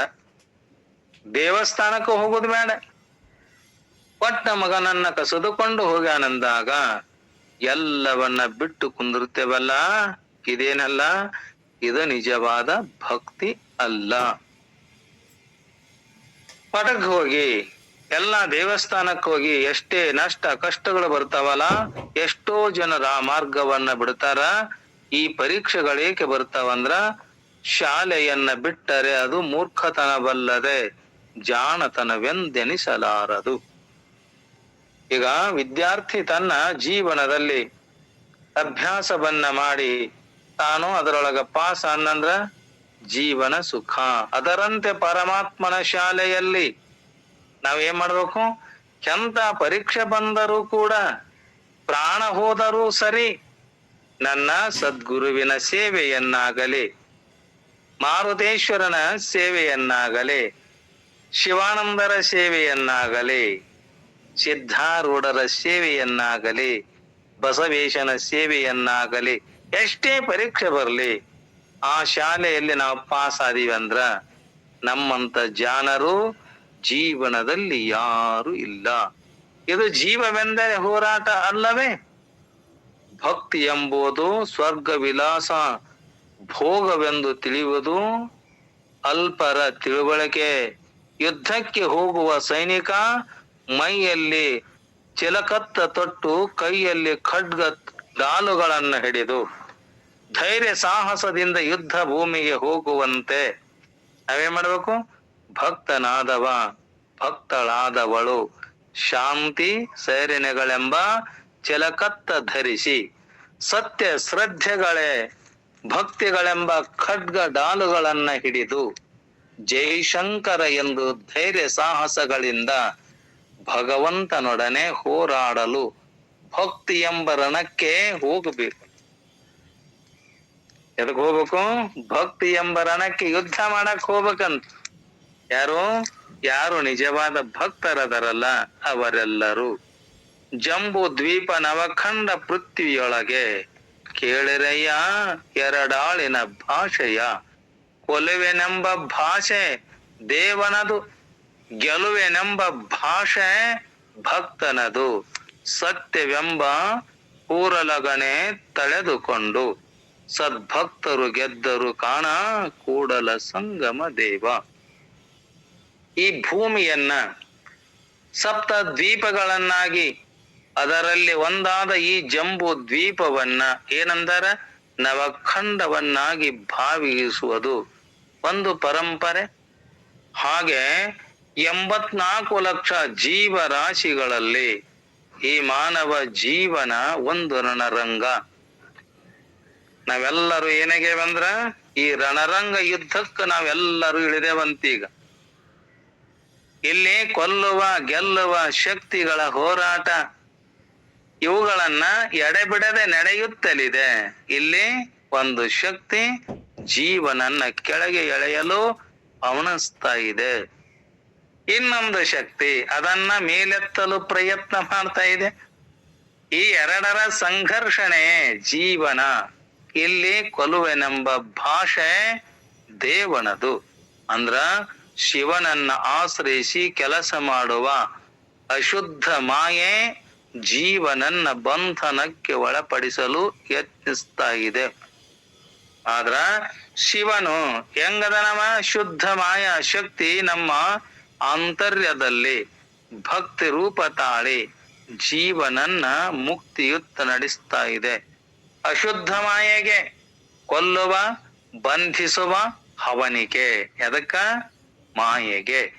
ಜೀವನ ಅಂತರಂಗದಿಂದ ಹೊರಹೊಮ್ಮುವ ಭಕ್ತಿಗೆ ಗೆಲ್ಲುವ ಮುಕ್ತನಾಗುವ ತನಕ ಕೊಲ್ಲುವಿಕೆಗೂ ಗೆಲ್ಲುವಿಕೆಗೂ ನಡೆಯುವ ಈ ಕುರುಕ್ಷೇತ್ರದ ಹೋರಾಟದಲ್ಲಿ ಸತ್ಯವೆಂಬ ಹರಿತವಾದ ಕತ್ತಿಯನ್ನ ಹಿಡಿದು ಯಾರು ಹೋರಾಡಕತ್ತಾರಲ್ಲ ಅವರೆಲ್ಲರೂ ಸದ್ಭಕ್ತರು, ಅವರು ಗೆಲ್ತಾರಂತ. ಇದನ್ನ ಯಾರು ಹೇಳ್ಯಾರ? ಜಗಜ್ಯೋತಿ ಬಸವಣ್ಣವರು ಕೂಡ ಹೇಳ್ಯಾರಲ್ಲ. ಇಂಥ ಸದ್ಭಕ್ತಳಾದ ಸಂಕವ್ವನೇ ಗೆಲ್ತಾಳ. ತನ್ನ ಸಂಸಾರದಲ್ಲಿ 10 ಕೂರಿಗೆ ಜಮೀನ ಇದ್ದರೂ ಕೂಡ ಆ ಹೊಲದಲ್ಲಿ ತಿನ್ನುವಷ್ಟು ವರ್ಷ ಪರ್ಯಂತರವಾಗಿ ತಿನ್ನುವಷ್ಟು ಕೂಡ ಕಾಳು ಬರ್ತಾ ಇಲ್ಲ. ಅವಳು ತನ್ನ ಸಂಸಾರದ ಕುಂದು ಕರೆತಗಳನ್ನ ಬಾದೆರೆದು ಗುರುಗಳಲ್ಲಿ ಹೇಳಲಿಲ್ಲ. ಇಪ್ಪ ನನ್ನ 10 ಕೂರಿ ಹೊಲ ಅದಾವ, ಮನೆ ತುಂಬಾ ಮಂದಿ ಅದಾರ, ಖರೆ ಹೊಲದಲ್ಲಿ ಬೆಳೆ ಬರ್ತಾ ಇಲ್ಲ, ದವಸ ಧಾನ್ಯಗಳು ಬರ್ತಾ ಇಲ್ಲ, ಬಿತ್ತಿದ ಕಾಳು ಕೂಡ ಬರ್ತಾ ಇಲ್ಲ ಅಂತೇಳಿ ಗುರುಗಳ ಮುಂದ ಒಂದು ದಿನ ಬಾಯಿ ತೆರೆದು ಹೇಳಿರಲಿಲ್ಲ ಆ ಸಂಕವ್ವ. ಸುಖ ಸೌಕರ್ಯದ ವರವನ್ನ ಕೇಳಲಿಲ್ಲ. ಹೇ ಪರಮಾತ್ಮ, ನೀನು ಸುಖ ಸೌಭಾಗ್ಯ ಎಲ್ಲ ಕೊಡುವ ಸಾಮರ್ಥ್ಯ ನಿನಗಿದ್ದರೂ ಕೂಡ ನನಗೊಂದು ದಿನ ನೀ ಕೊಡು ಅಂತ ಆ ಸಂಕವ್ವ ಕೇಳಲಿಲ್ಲ. ಆಕೆ ಎಂದಿನಂತೆ ಹೊಲದಲ್ಲಿ ರಾಶಿಯನ್ನ ಮಾಡಿದಳು. ಅದು ಪ್ರತಿ ವರ್ಷದಂತೆ ತನ್ನ ಮನೆಯ ಜನರಿಗೆ 3 ತಿಂಗಳು ಸಾಲುವಷ್ಟು ಕೂಡ ಅಕ್ಕಿರಲಿಲ್ಲ. 10 ಕೂರಿಗೆ ಹೊಲ ಐತಲ್ಲ, ಆ ಹೊಲದಲ್ಲಿ ಬೆಳೆದ ರಾಶಿಯನ್ನ ಮಾಡಿದಾಗ ಕೂಡ ತನ್ನ ಜೀವನಕ್ಕ ತನ್ನ ಮನೆಯಲ್ಲಿ ಇರತಕ್ಕಂತ ಮಂದಿಗೆ ಎಷ್ಟು ಹಾಕಿದ್ದಿಲ್ಲ? 12 ತಿಂಗಳ ಪರ್ಯಂತರ ಹಾಕಿದ್ದಿಲ್ಲ. ಬರೇ 3 ತಿಂಗಳಕ್ಕ ಸಾಲ್ತಿದ್ದಿಲ್ಲ. ದೊರಕಲೇನದರಳು ಪರಿಣತೆ ದಳಿಯುವುದೇ ಚಂದಮಮ. ತನಗೆಷ್ಟು ದೊರಕೈತಲ್ಲ ಅಷ್ಟೆದ್ದರಲ್ಲಿ ಸಂತೋಷದಿಂದ ಜೀವನವನ್ನ ಮಾಡುವುದು ಆಶ್ಚರ್ಯ ಅಂತ. ತನಗೆಷ್ಟು ಪ್ರಾಪ್ತವಾಗಿರುವುದೋ ಅಷ್ಟರಲ್ಲಿಯೇ ತೃಪ್ತಿಯನ್ನ ಹೊಂದುವುದು ಇದೇನಿದೆ ಜೀವನಿಗೆ ಯೋಗ್ಯವೆಂದು ಭಾವಿಸಿದ್ದಳಂತ. ಯಾರು? ಆ ಸಂಕವ್ವ. ವರ್ಷವಿಡೀ ಏನ್ ಮಾಡ್ತಿದ್ದಳಕಿ? ವರ್ಷವಿಡೀ ಪರ್ಯಂತರವಾಗಿ ಜೀವನಿಗೆ ಮನೆಯಲ್ಲವರೆಗೆ ದುಡಿದರು 3 ತಿಂಗಳಿಗೂ ಸಾಲದ ಧಾನ್ಯದ ರಾಶಿ ಎಂದಿನಂತೆ ದಾರಿಕಾರರಿಗೆ ಕಾಣಿಸ್ತಾ ಇತ್ತು. ಕರೆ ಸಂಕವ್ವನ ಈ ಸ್ಥಿತಿಯನ್ನ ಕಂಡು ತಾಳಲಾರದ ಭಕ್ತರು ಬಂದು ಸದ್ಗುರುಗಳಿಗೆ ಹೇಳ್ತಾರೆ, ಯಪ್ಪಾ ಸದ್ಗುರುವೇ, ಸಂಕವ್ವನ ಮನೆಯಲ್ಲಿ ಜನರೆಲ್ಲ ವರ್ಷವಿಡೀ ಕಷ್ಟಪಟ್ಟು ದುಡಿತಾರಲ್ಲ ಹೊಲದೊಳಗ, ಆದರೂ ಆ ಭೂತಾಯಿ ಯಾಕೋ ಅವರಲ್ಲಿ ಕೃಪೆ ಮಾಡುವುದೇ ಇಲ್ಲ.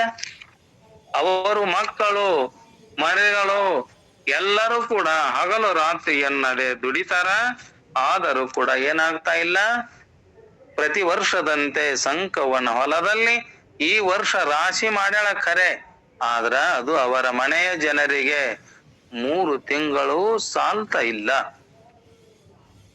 ಅವಳಾದರೂ ಅದು ಅವರ ಮನೆಯ ಜನರಿಗೆ 3 ತಿಂಗಳ ಸಾಲ್ತಾ ಇಲ್ಲಲ್ಲ ಎಂದು ನಿಮ್ಮ ಮುಂದೆ ಈ ಸಂಸಾರದ ಕುಂದು ಕೊರತೆಗಳನ್ನ ಹೇಳುವವಳಲ್ಲ.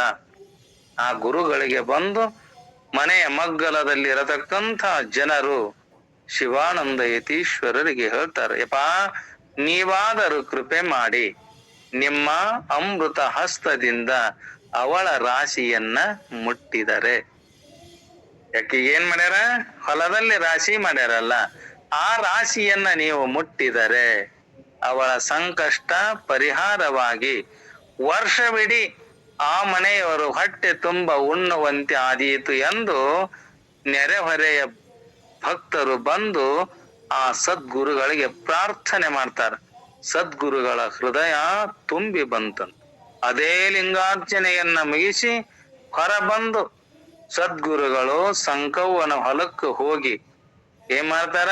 ತಮ್ಮ ಅಮೃತದ ಹಸ್ತದಿಂದ ಆ ರಾಶಿಯನ್ನ ಮುಟ್ತಾರ, ತಮ್ಮ ಲಿಂಗ ದೃಷ್ಟಿಯನ್ನ ಹರಿಸ್ತಾರ. ಸಂಕವ್ವ ನೀನೇ ಗೆದ್ದೆ, ನಾನೇ ಸೋತೆ.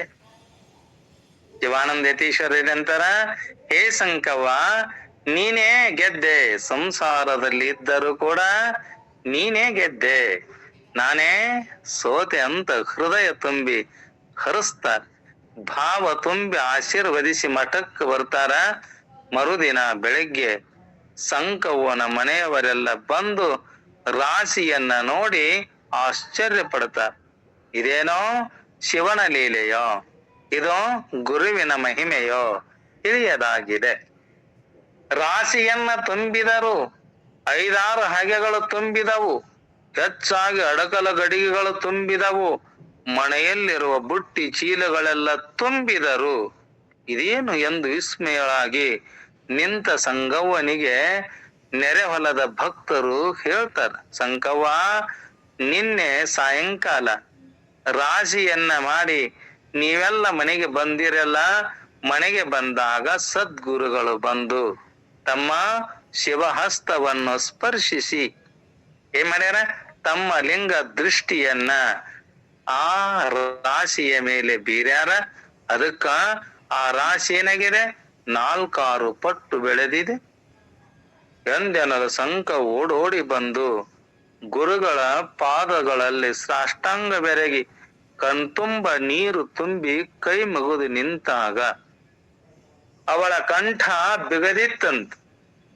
ದಗ್ಧಗಚಿತವಾದ ಆ ಕಂಠದಿಂದಲೇ, ಹೇ ದಯಾನಿಧಿಯೇ, ವನವಾಸದಲ್ಲಿರುವ ಪಾಂಡವರಿಗೆ ಅಕ್ಷಯ ಪಾತ್ರೆಯನ್ನ ಕೊಟ್ಟು ರಕ್ಷಿಸಿದ ಶ್ರೀಕೃಷ್ಣನ ಕಥೆಯನ್ನ ನಾ ಏನ್ ಮಾಡಿದ್ದೆ, ಪುರಾಣಗಳಲ್ಲಿ ನಾ ಕೇಳ್ತಾ ಇದ್ದೆ. ಹೇ ಸದ್ಗುರುನಾಥನೇ, ನೀನಿಂದು ನನ್ನ ಮನೆತನದ ದಾರಿದ್ರ್ಯವನ್ನ ಕಳೆದು ಹಾಕಿದೆ. ನಾನು ಪುರಾಣ ಪುಣ್ಯ ಕಥೆಗಳಲ್ಲಿ ಕೇಳಿದ್ದೆ ತಂದೆ, ಈ ನಿನ್ನ ಮಹಿಮೆಯನ್ನ ನನ್ನ ಈ ದರಿದ್ರ ನಾಲಿಗೆಯಿಂದ ಹೇಗೆ ವರ್ಣಿಸಲಿ? ಆ ಸಂಕವ್ವ ಸದ್ಗುರುಗಳಿಗೆ ಏನಂತಾಳ, ದರಿದ್ರರಾದ ಈ ನನ್ನ ನಾಲಿಗೆಯಿಂದ ಯಪ್ಪಾ ನಿನ್ನನ್ನ ನಾನು ಹೇಗೆ ವರ್ಣಿಸಲಿ ಅಂದು ಪ್ರಾರ್ಥನೆ ಮಾಡಿ ಸಂಕವ್ವನಿಗೆ ಸದ್ಗುರುಗಳಂತಾರ, ಸಂಕಮ್ಮ, ಇದೆಲ್ಲ ನಿಮ್ಮ ಭಕ್ತಿಯ ಮಹಿಮೆ, ನನ್ನದೇನಿಲ್ಲ, ಇದೆಲ್ಲ ನಿಮ್ಮ ಭಕ್ತಿಯ ಮಹಿಮೆ. ನೀವು ಭಕ್ತಿಯನ್ನ ಮಾಡಿದ್ರಲ್ಲ, ಶಿವನು ನಿಮಗೆ ಕೊಟ್ಟಾನ, ಇದರಲ್ಲಿ ನನ್ನದೇನೂ ಇಲ್ಲ. ನಿನ್ನ ಭಕ್ತಿ ಅತ್ಯಂತ ಪ್ರೀತಿಯಿಂದ ಸಂತೋಷದಿಂದ ಮನದುಂಬಿ ಮಾಡಿ ಎಲ್ಲ ಭಕ್ತಿಯಿಂದ ಕೊಟ್ಟಂಥ ಸದ್ಗುರು ಶಿವನೇ, ನಂದು ಏನು ಇಲ್ಲ ಅಂತ ನನ್ನ ಮನಸ್ಸು ಹೇಳ್ತಾ ಇದೆಯವಾ. ಈ ವಿಷಯವನ್ನ ನೀವು ಒಪ್ಪದೆ ಹೋದರೆ ನನ್ನ ಮನಸ್ಸು ಹೇಳ್ತದೆ. ಸಂಕಮ್ಮ ಹೇಳ್ತಾಳ, ಈ ಮೊದಲಿಗಿಂತ ಸಂಕಮ್ಮನ ಭಕ್ತಿ ಇಮ್ಮಡಿಯಾಗಿ ಹೆಚ್ಚಾಗಿತು. ಮೊದಲು ಭಕ್ತಿ ಇತ್ತು, ಇದ್ದಿದ್ದಿಲ್ಲ ಅಂತಿಲ್ಲ. ಆದರೂ ಕೂಡ ಆ ಸದ್ಗುರುಗಳ ಮೇಲೆ ಆ ಸಂಕಮ್ಮನ ಭಕ್ತಿ ಮತ್ತಷ್ಟು ಹೆಚ್ಚಾತಂತ. ಯಾಕಂದ್ರ ಗುರುವಿನ ಮಹಿಮೆಯನ್ನ ಸಂಕಮ್ಮನಷ್ಟು ಯಾರು ತಿಳಿದಿರಲಿಲ್ಲ. ಆ ಸಂಕಮ್ಮ 10 ಕೂರಿಗೆ ಹೊಲಗಿದ್ದರೂ ಕೂಡ ಏನಾಗಿದ್ರು, ಬಡತನದ ಬೇಗೆಯಲ್ಲಿ ನೊಂದು ಬೆಂದು ಆ ಸದ್ಗುರುವಿನ ಕೃಪೆಯನ್ನ ಪಡೆಯೋಗೋಸ್ಕರವಾಗಿ ತಾನೇನ್ ಮಾಡಿದ್ದಳಂದ್ರ ಮನಃಪೂರ್ವಕವಾಗಿ ಸೇವೆಯನ್ನ ಮಾಡಿ, ಅದರಂತೆ ದಿಳಗಳಂತೆ ಅವಳ ಮನೆಯ ಆರ್ಥಿಕ ಪರಿಸ್ಥಿತಿ ತುಂಬಾ ಸುಧಾರಿಸ್ತಾ ಹೋತಂತ. ಯಾರದು? ಆ ಸಂಕಮ್ಮಂದು. ಆ ಗ್ರಾಮದ ಸಮೀಪದಲ್ಲಿ ಬೆಳವಟಿಗೆ ಎಂಬ ಗ್ರಾಮ ಐತಲ್ಲ, ಅಲ್ಲಿರುವ ಜನರು ತುಂಬಾ ಸಾತ್ವಿಕರಾಗಿದ್ದರು.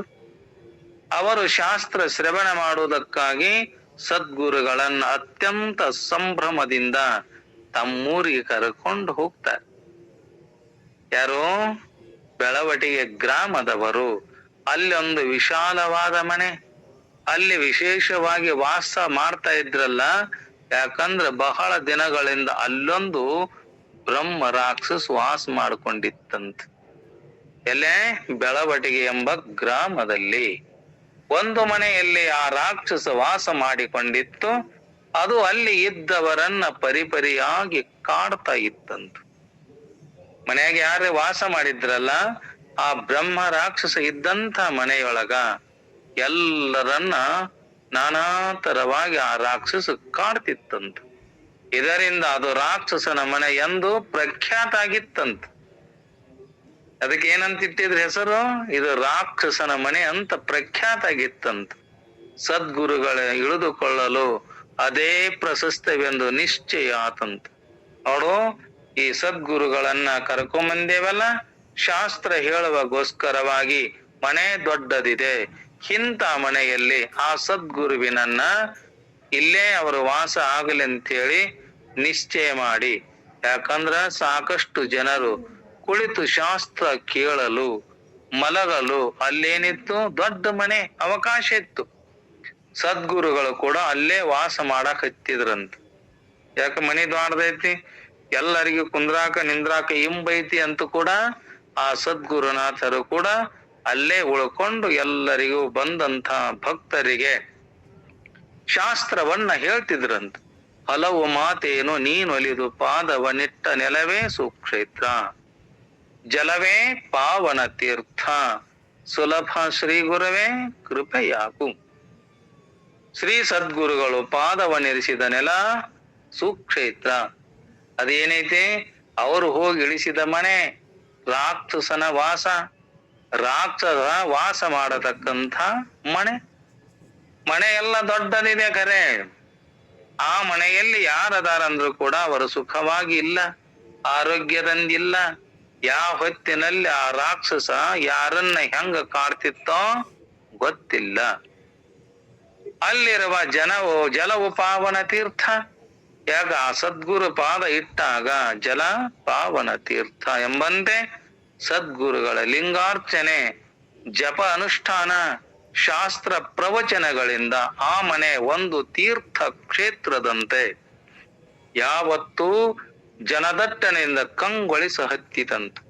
ಯಾವಾಗ ಆ ಗುರುಗಳು ಆ ಮನೆಯಲ್ಲಿ ವಾಸ ಮಾಡಿದಾಗ ಆ ಮನೆಯಿಂದ ಸಾಕಷ್ಟು ಜನ ಬೆಂಕಿ ಮತ್ತು ಬೆಳಕು, ಅಗ್ನಿ ಎಂಬ ಒಂದೇ ತತ್ವದ ಎರಡು ಶಕ್ತಿಗಳು ಬೆಂಕಿ ವಸ್ತುಗಳನ್ನ ಸುಟ್ಟು ಭಸ್ಮ ಮಾಡಿದರೆ ಬೆಳಕು ಕತ್ತಲೆಯನ್ನ ಕಳೆಯುತ್ತಲಿದೆಯಲ್ಲ, ಹಾಗೆ ತಪಸ್ಸು ಮತ್ತು ಜ್ಞಾನ ಈ ಗುರುಗಳ ಎರಡು ಶಕ್ತಿಗಳಾಗಿದ್ದುವಂತೆ.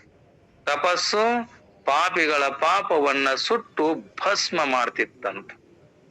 ಅದಕ್ಕ ಪಠತೋ ನಾಸ್ತಿ ಮೂರ್ಖತ್ವಂ, ಜಪತಿ ನಾಸ್ತಿ ಪಾತಕಂ, ಮೌನಿನ ಕಲಹೋ ನಾಸ್ತಿ, ನ ಭಯಂ ಚಾಸ್ತಿ ಜಾಗೃತ ಎಂಬಂತೆ ಆ ಸದ್ಗುರುಗಳ ತಪಸ್ಸು ಬೆಂಕಿಗೆ ರಾಕ್ಷಸನ ಪಾಪಗಳು ಚಟಪಟನೆ ಸುಟ್ಟು ಭಸ್ಮ ಆಗತೊಡಗಿದುವಂತ. ಅವರ ಜ್ಞಾನದ ಪ್ರಭಾವದಿಂದ ಆ ರಾಕ್ಷಸನ ತಾಮಸ ರೂಪವಾದ ಅಜ್ಞಾನವು ಕೂಡ ನಾಶವಾಗಿ ಆ ರಾಕ್ಷಸನಲ್ಲಿ ನಿತ್ಯ ಅನಿತ್ಯ ವಿವೇಕ ಜಾಗೃತ ಆತಂತ. ಒಂದು ದಿನ 100 ಜನರು ರಾತ್ರಿಯ ಶಾಸ್ತ್ರವನ್ನ ಕೇಳಿ ಅಲ್ಲೇ ಪ್ರಸಾದ ಮಾಡಿ ಮಲಕೊಂಡಿದ್ರಂತ. ಇದ್ದಕ್ಕಿದ್ದಂತೆ ಚಿಟ್ಟನೆ ಚೀರಿದಂತೆ ಘೋರವಾದ ಧ್ವನಿ ಕೇಳ್ತಂತ 100 ಮಂದಿಗೆ. ಅಲ್ಲಿ ಮಲಗಿದವರನ್ನ ಕೆಲವರು ಎಚ್ಚರಾಗಿ ಅರೆನಿದ್ರೆಯಲ್ಲಿ ಎದ್ದು ಹಾಸಿಗೆಯ ಮೇಲೆ ಗಾಬರಿಯಾಗಿ ಕುಳಿತಿದ್ರಂತ. ಅದೇ ರೀತಿ ಚೀರುತ್ತಾ ಆ ರಾಕ್ಷಸನು ದಾರಿ ಕಾಣದೆ ಅತ್ತ ಇತ್ತ ಓಡುತ್ತಾ ಹಗಲು ಹೊತ್ತಿನಲ್ಲಿ ಕಣ್ಣು ಕಾಣದ ಕಪ್ಪಲೆಯ ಹಾರಾಡಿ ಗೋಡೆಗೆ ಹಾಯುವಂತೆ. ಈ ಗೂಗಿ ಹಾರ್ಬೇಕಾತಂದ್ರ ಹಗಲಿ ಹಾರಾಕೋತಂದ್ರ ಆ ಗ್ವಾಡಿಗೆ ಬಡದು ಈ ಗ್ವಾಡಿಗೆ ಬಡ ಸತ್ತ ಹೋಗತಂತು. ಯಾಕ? ಆ ಸೂರ್ಯನ ಪ್ರಕಾಶ ಅದರ ಕಣ್ಣಿಗೆ ಬಿದ್ದಾಗ ಅದಕ್ಕೇನಾಗೋದಿಲ್ಲ, ದಾರಿ ಕಾಣುದಿಲ್ಲಂತ. ಎದ್ರದು? ಗೂಗಿಗೆ. ಹಾಗೆ ಈ ರಾಕ್ಷಸ ಏನಾದ, ಗೋಡೆಗೆ ಹಾಯ್ತಾ ಇದ್ದ.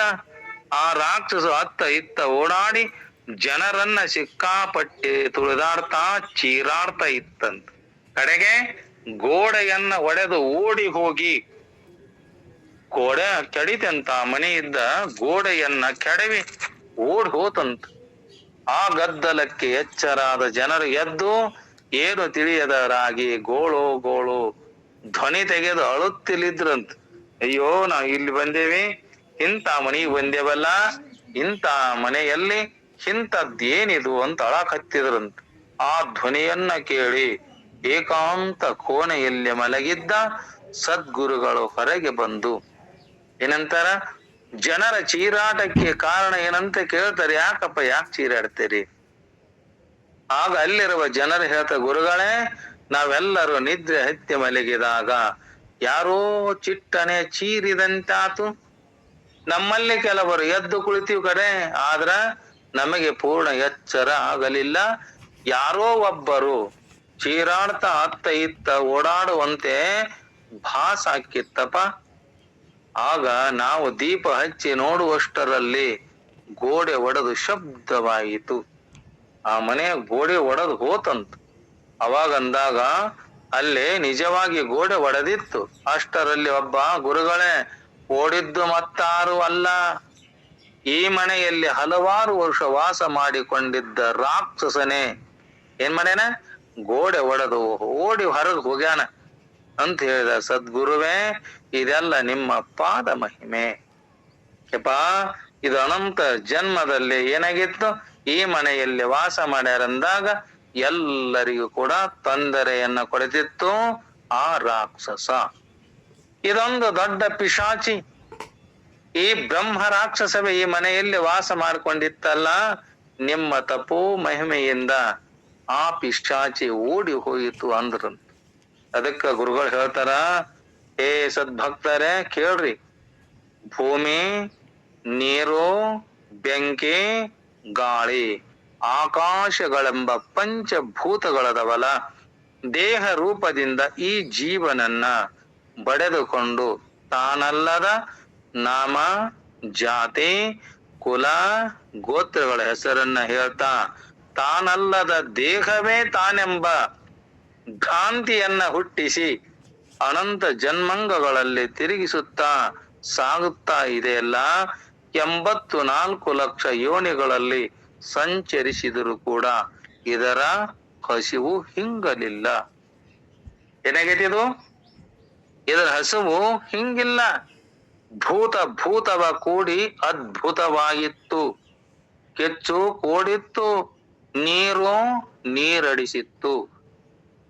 ಪುರಿಪವನ ದೋಷದೊಳಗಿರ್ದು ವಾಯು ಇಮ್ಮಡಿಸುತ್ತ ಕಂಡೆ ಗುಹೇಶ್ವರ.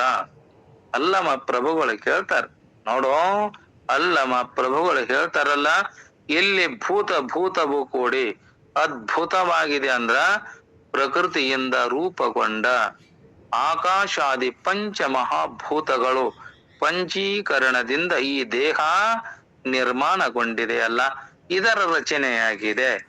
ಕಾರ್ಯ ಮಾಡುವ ರೀತಿ ಅದ್ಭುತವಾದುದರಿಂದ ಇದಕ್ಕೇನಿದೆ? ಅದ್ಭುತ ಅಂತಂದಾರ. ಯಾರೋ? ಅಲ್ಲಮ ಪ್ರಭುಗಳು. ಕಿಚ್ಚು ಕೋಡಿತ್ತು.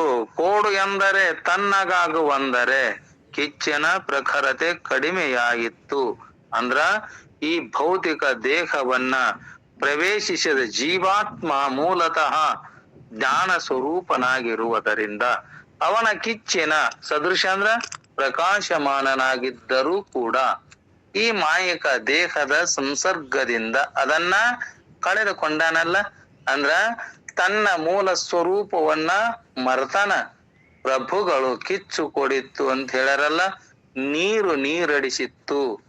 ನೋಡಿ, ನೀರಿಗೆ ನೀರಡಿಕೆ ಆಯ್ತಂತ. ನೀರಿಗೆ ನೀರಡಿಕೆ ಆತಂದ್ರ ನೀರು ಕುಡಿಯುವುದು ಎಲ್ಲಿಂದ? ಇದೆಂತ ಅದ್ಭುತ! ನೀರು ಅಂದ್ರ ಹರಿದಾಡುವ ಮನಸ್ಸು, ಅದು ನೀರಡಿಸಿತು. ವಿಷಯಗಳ ದಾಹದಿಂದ ಬಳಲಿತು. ಯಾವುದು? ಮನಸ್ಸು.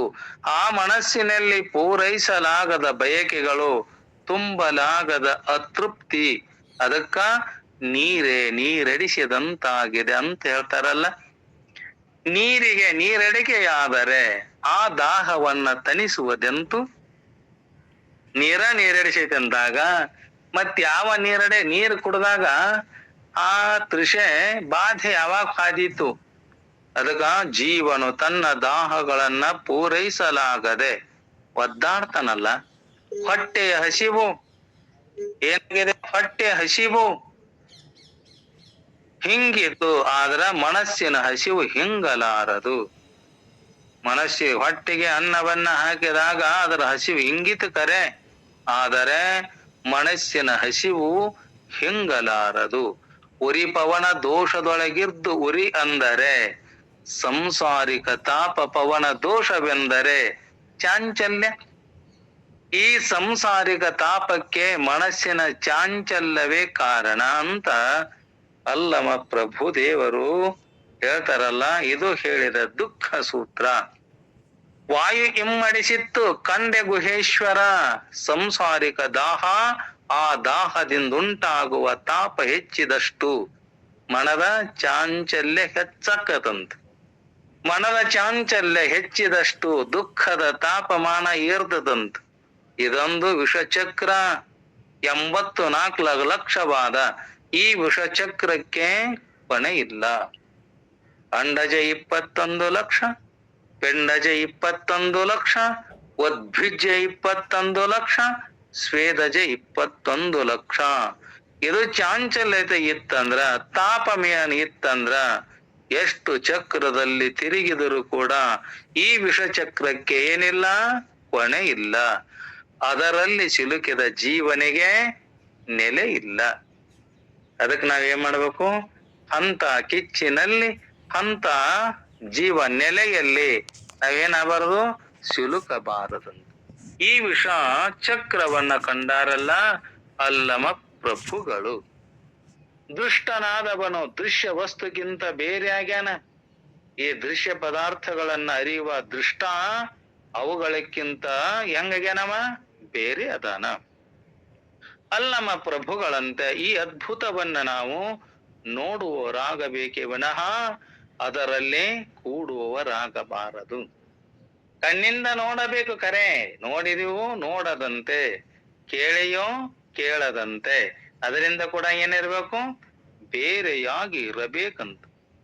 ದೃಶ್ಯ ವಸ್ತುಗಳಲ್ಲಿ ದೃಷ್ಟನಾದವನು ಸೇರದಂತೆ ನೋಡುವವನಾಗ್ತಾನಲ್ಲ, ಅದರಂತೆ ನಾವು ಆಗಬೇಕಂತ. ಅದಕ್ಕ ಗುರು ಕೃಪೆ ಅವಶ್ಯಕತೆ. ಸದ್ಗುರುಗಳು ಹೇಳ್ತಾರ, ಸದ್ಗುರುವಿನ ಕೃಪೆಯಿಂದ ಪಂಚಭೂತಗಳ ಬಿಟ್ಟು ಹೋಗುವಾಗ, ಈ ಮನೆಯಲ್ಲಿರುವ ಒಂದು ಭೂತವು ಬಿಟ್ಟು ಓಡಿ ಹೋಗುವುದರಲ್ಲಿ ಏನ್ ಆಶ್ಚರ್ಯ ಐತೆಪ್ಪ? ಯಾಕೆ ಅಳಕತ್ತೀರೋ ನೀವು? ಯಾಕೆ ಗದ್ಲ ಮಾಡಕತ್ತೀರಿ?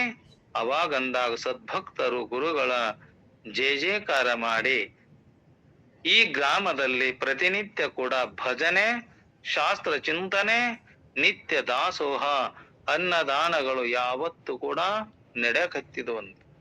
ಎಲ್ಲಿ ಸದ್ಗುರುಗಳು ವಾಸ ಮಾಡ್ಯಾರ, ಅದಕ್ಕ ಏನಂದ್ರ, ನೀನಿತ್ತ ನೆಲವೇ ಸುಕ್ಷೇತ್ರ, ಜಲವೇ ಪಾವನ ತೀರ್ಥ, ಸುಲಭ ಶ್ರೀ ಗುರುವೇ ಕೃಪೆಯಾಗು ಅಂತ ಹೇಳ್ಯಾರಲ್ಲ.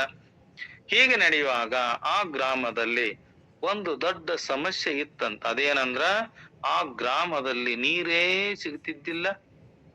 ಯಾವ ಊರದು? ಬೆಳವಟಿಗೆ ಎಂಬ ಗ್ರಾಮ. ಆ ಊರೊಳಗ ನೀರೇ ಇಲ್ಲಂತ. ಆ ಊರಿನ ಜನ ನಿತ್ಯವೂ ಬಹುದೂರದಿಂದ ನೀರನ್ನ ತರಬೇಕಾಗಿತ್ತು. ಅಷ್ಟು ದೂರದಿಂದ ನೀರು ತಂದು ತಂದು ಬೇಸತ್ತು ದುಃಖ ಪಡುತ್ತಿರುವುದನ್ನ ಕಂಡು ಆ ಊರಿನ ಗುರು ಹಿರಿಯರು ಏನಂತಾರ, ಗುರುಗಳ ಹತ್ತಿರ ಬಂದು ನಮಸ್ಕಾರ ಮಾಡಿ ತಮ್ಮೂರಿನಲ್ಲಿ ಇರುವ ನೀರಿನ ತಾಪತ್ರೆಯನ್ನ ಹೇಳಿಕೊಳ್ತಾರ. ಈ ಭವನೆಯಿಂದ ತಾವೇ ಯಪ್ಪ ನಮ್ಮನ್ನು ಉದ್ಧಾರ ಮಾಡಬೇಕಪ್ಪ ಬೇಡ್ಕೊಳ್ತಾರ. ಅವಾಗ ದಯಾಸಾಗರನಾದ ಸದ್ಗುರುನಾಥ ಏನ್ ಮಾಡ್ತಾನ, ಅವರ ಕಷ್ಟವನ್ನ ಕೇಳಿ ಮನದಲ್ಲಿ ಮರುಕುಂಟಾತಂತ. ಯಾರಿಗೆ? ಆ ಸದ್ಗುರುನಾಥನಿಗೆ. ಹೇ ಸದ್ಭಕ್ತರೇ, ನೀವೇನ್ ಮಾಡ್ರಿ, ಪರಮಾತ್ಮ ನಿಮ್ಮನ್ನ ರಕ್ಷಣೆ ಮಾಡ್ತಾನ, ನೀವು ಇನ್ನು ದುಃಖಿಸುವ ಕಾರಣ ಇಲ್ಲ. ನಿಮ್ಮೂರಿನ ಕೆರೆ ತುಂಬುವ ಕಾಲ ಬಂದಿದೆ. ನೀವೇನ್ ಕೆರೆ ಕಡಿಸಿರಲ್ಲ, ಅಲ್ಲೇನ್ ಮಾಡ್ಯಾರಂದ್ರ, ಎರೆನಾಡಿನಲ್ಲಿ ಎಲ್ಲರೂ ಕೂಡ ಕೆರೆಗಳನ್ನ ಹೊಲದಲ್ಲಿ, ಊರ ಸಮೀಪದಲ್ಲಿ ಕೆರೆಯನ್ನ ಮಾಡಿ ನೀರು ತುಂಬಿದಾಗ ಅದೇ ನೀರು ಇರುವವರೆಗೆ ನೀರು ಅದನ್ನ ಕುಡುದು ಬಟ್ಟೆಗೆ ತೊಳೆಯೋದು. ಒಂದೊಂದು ಊರಿನೊಳಗೆ ಹೆಂಗಂಗೈತಂದ್ರ, ದನಕ ನೀರು ಕುಡಿಸ್ಬೇಕಾದ್ರ ತಾವು ಸ್ನಾನ ಮಾಡಿರುವ ಆ ಹಸುಗಳಿಗೆ ನೀರನ್ನ ಕುಡಿಸ್ತಾರ. ಅಂತ ಪರಿಸ್ಥಿತಿ ಇದೆ ಅಂತ ಒಂದೊಂದು ಊರಾಗ. ಅದರಂತ ಇದ್ರಾಗನು ಈ ಊರಾಗ ಹಂಗಾಗಿತ್ತಂತ. ಅವಾಗಂತಾರ ಅವರು, ನೋಡು ನೀವು ದುಃಖಿಸುವ ಕಾರಣ ಇಲ್ಲ, ನಿಮ್ಮೂರಿನ ಕೆರೆ ತುಂಬುವ ಕಾಲ ಬಂದಿದೆ. ಇನ್ನ ಕೆಲವೇ ದಿನಗಳಲ್ಲಿ ನೀವೇನ್ ಮಾಡ್ಬೇಕು, ನಿಮ್ಮ ಕೆರೆ ತುಂಬುವುದನ್ನ ಕಣ್ಣಾರೆ ಕಾಣ್ತರಿ. ಅಂತ ಆಶೀರ್ವಾದ ಮಾಡಿದ್ರಂತ. ಯಾರೋ ಶಿವಾನಂದ ಯತೀಶ್ವರರು. ಆ ಮಾತನ್ನ ಕೇಳಿ ಜನರಿಗೆ ಆಶ್ಚರ್ಯ ಆತಂತ. ಇದೀಗ ಮಳೆಗಾಲ ಹೋಗಿ ಚಳಿಗಾಲ ಪ್ರಾರಂಭ ಆಗೈತಿ, ಈ ಸಮಯದಲ್ಲಿ ಕೆರೆ ತುಂಬುವುದು ಹೇಗೆ? ನಮಗೇನಾಗೈತಿ? ಮಳೆಗಾಲ ಹೋಗಿ ಚಳಿಗಾಲ ಪ್ರಾರಂಭ ಆಗೈತಲ್ಲ, ಇಂಥ ಚಳಿಗಾಲದಲ್ಲಿ ಮಳೆ ಹೇಗೆ ಬಂದು ನಮ್ಮ ಕೆರೆ ತುಂಬತತಿ? ಚಿಂತೆ ಆತಂತ. ಈ ಸಮಯದೊಳಗ ಕೆರೆ ತುಂಬುದೆಂತ ಸಂಶಯ ಬಂದಾಗ ತಮ್ಮ ತಮ್ಮಲ್ಲಿ ಮಾತಾಡಕತ್ತಿದ್ರು. ಸದ್ಗುರುಗಳು ತಾವು ನಿತ್ಯದಂತೆ ಸ್ನಾನ ಮಾಡಿ ಲಿಂಗಾರ್ಚನೆಯನ್ನ ಮಾಡಿಕೊಂಡು ಕೆರೆಯ ದಂಡೆಯ ಮೇಲೆ ಸುಳಿದಾಡುತ್ತಾ ಶ್ರೀಕೃಷ್ಣನನ್ನ ಕರೆದ ದ್ರೌಪದಿಯಂತೆ. ದುರ್ಯೋಧನ ದುಶ್ಯಾಸನ ದ್ರೌಪದಿಯ ಸೀರೆಯನ್ನ ಸೆಳೆಯುವಾಗ ತನ್ನ ಮಾನ ಭಂಗ ಆಕತಂತೆ ಮಾಡಿದಳು. ಒಂದು ಕೈಯಲ್ಲಿ ಮಾನವನ್ನ ಮುಚ್ಚಿಕೊಳ್ಳುವಗೋಸ್ಕರವಾಗಿ ಒಂದು ಕೈಯಿಂದ ಶ್ರೀಕೃಷ್ಣ ಪರಮಾತ್ಮನನ್ನ ಕರಿತಾ ಇದ್ದಳಲ್ಲ. ಅವಾಗ ಅಂದಳು, ಇದನ್ ನನಗ ಆಡಲಿಕ್ಕೆ, ಅವರ ಜೊತೆಗೆ ನನಗ ಹೋರಾಡಲಿಕ್ಕೆ ಕೈಯನ್ನ ಹಿಡಿಯಲಿಕ್ಕೆ ಆಗಲಿಲ್ಲ. ಹೇ ಪರಮಾತ್ಮ, ನಾನು ಬತ್ತಲೆಯಾದ ನಿನಗೆ ಚಿಂತೆ. ನನ್ನ ಮಾನ ಅಪಮಾನವನ್ನ ಕಾಯುವ ಎಲ್ಲ ಭಾರ ನಿಂದು ಅಂತೇಳಿ ದ್ರೌಪದಿ ಏನ್ ಮಾಡಿದಳಂದ್ರ, ಆ ಮರ್ಯಾದೆ ಮುಚ್ಚುವಾಗೆ ಆ ಕೈಗೆ ಬಿಟ್ಟು ಎರಡು ಕೈಗಳನ್ನ ಎತ್ತಿ, ಹೇ ಪರಮಾತ್ಮ, ಹೇ ಕೃಷ್ಣ, ನನ್ನ ಕಷ್ಟವನ್ನ ನೀನೇ ಕಾಪಾಡಬೇಕು ಅಂತ ಪ್ರಾರ್ಥನೆ ಮಾಡಿದಾಗ ಆ ಶ್ರೀಕೃಷ್ಣ ಪರಮಾತ್ಮ ಬಂದು ಏನ್ ಮಾಡಿದ? ಆಕೆಗೆ ಆ ಅರಿವೆ ಬಟ್ಟೆಗಳನ್ನ ಅಕ್ಷಯ ಮಾಡಿದಂತೆ ಕೈ ಮಾಡಿ ಸುತ್ತಲೂ ದಿಕ್ಕುಗಳನ್ನ ನೋಡಿ ತಾವು ವಾಸುವ ಸ್ಥಳಕ್ಕೆ ಹೋದ್ರಂತ. ಯಾರು? ಶಿವಾನಂದ ಯತೀಶ್ವರರು. ತತ್ಕ್ಷಣದಲ್ಲಿಯೇ ದಿಗ್ದೇವತೆಗಳ ಭರದಿಂದ ನೋಡಿ ತದ್ದೃಷ್ಟಿ ಗಮನ ಹರಿಸಿ ನೋಡಿ ಕಾರ್ಮಳೆ ಎಂಬ ಮುತ್ತುಗಳ ರಾಶಿಯನ್ನ ಒಗ್ಗಪಡಿಸುವಳು ಎಂಬಂತೆ ನೀಲ ಮೇಘವು ಮೈಮ ಚಾಚಿ ಆಕಾಶದಿಂದ ನಿಂತಿರುವ ಆ ಘೋರ ರೂಪವ ಕಂಡು ಭಕ್ತ ಜನರು ಏನ್ ಮಾಡ್ತಾರ? ಗುರುವಿನ ವಾಗ್ಮಹಿಮೆಯನ್ನ ಸ್ಮರಿಸುತ್ತಾ ಆನಂದದಿಂದ ಆನಂದಿಸುವ ಸಮಯದಲ್ಲಿ ರಫರಫನೆ ಸುರಿಯುತ್ತಿರುವ ಕಾರ್ಮಳೆಯ ಧರೆಗಿಳಿಯುತ್ತಾಗ ಭಗೀರಥ ಕೆರೆಗೆ ಓಗೊಟ್ಟು ಬರುವ ಸುರಗಂಗೆಯಂತೆ ಧಾರಾಕಾರವಾಗಿ ಸುರಿಯುತ್ತ ಕ್ಷಣ ಮಾತ್ರದಲ್ಲಿ ಕೆರೆ ತುಂಬುವುದನ್ನ ಕಂಡು ಪುರಜನರು ಗುರುಗಳ ಆಶ್ರಮಕ್ಕೆ ಬಂದು, ಹೇ ಸದ್ಗುರುನಾಥನೇ, ಆಶ್ಚರ್ಯವಾಗುವಂತೆ ಪವಾಡಗೈದು ಮಕ್ಕಳನ್ನ ರಕ್ಷಿಸಿದ ಪ್ರತ್ಯಕ್ಷ ಪರಶಿವನೇ ನೀನೆಂದು ಅಂತೇಳಿ ಅವರನ್ನ ಸ್ತುತಿ ಮಾಡಕತ್ತಿದ್ರಂತ. ಅವಾಗ ನೋಡು ಸದ್ಭಕ್ತರೇ, ನೀವೇನ್ ಮಾಡ್ರಿ? ಸದ್ಭಕ್ತಿಯಿಂದ ಸದ್ಧರ್ಮಗಳಿಂದ ವಾಂಛಿತ ಫಲವನ್ನೀವ ಶಿವನೆಂದು ಕೈಸಾರಿ ಹೇಳಿಗನೆಂದು ಕೂಡ ನಿಜಗುಣರು ಕೂಡ ಹೇಳ್ಯಾರಲ್ಲ. ಕರಕಂಜ ವ್ಯಕ್ತಿ ಪ್ರತಿಜ್ಞೆಯ ನೀಶನು ವರವೇದ ಅರಿಯದೆ ಮಾಡಿದ ನಿಂತು ಪರಮ ವಿಶ್ವಾಸದೊಡನೆ ತನ್ನ ನೈದಿದ ಪುರುಷರ್ಗೆ ಭವ ಬಾಧೆ ಪೆರತಂತು ಅಂತ ಕೇಳಿದಾರ. ಸಮಯ ಮುಗಿದಿದೆ. ಆ ವಿಷಯವನ್ನ ಮತ್ತ ಸಮಯ ಸಿಕ್ಕಾಗ ನಾವು ನೀವೆಲ್ಲರೂ ಕೂಡ ಚಿಂತನೆ ಮಾಡೋನೆಂಬಲ್ಲಿಗೆ ಇವೆರಡು ವಾಕ್ಯ ಪುಷ್ಪಗಳನ್ನ ಸದ್ಗುರುನಾಥರ ಚರಣಾರವಿಂದಗಳಲ್ಲಿ ಸಮರ್ಪಿಸಿ ತಮ್ಮೆಲ್ಲರಿಗೂ ಕೂಡ ಶರಣಾರ್ಥಿಗಳು. ಶಿವಸ್ವರೂಪಿಗಳೇ.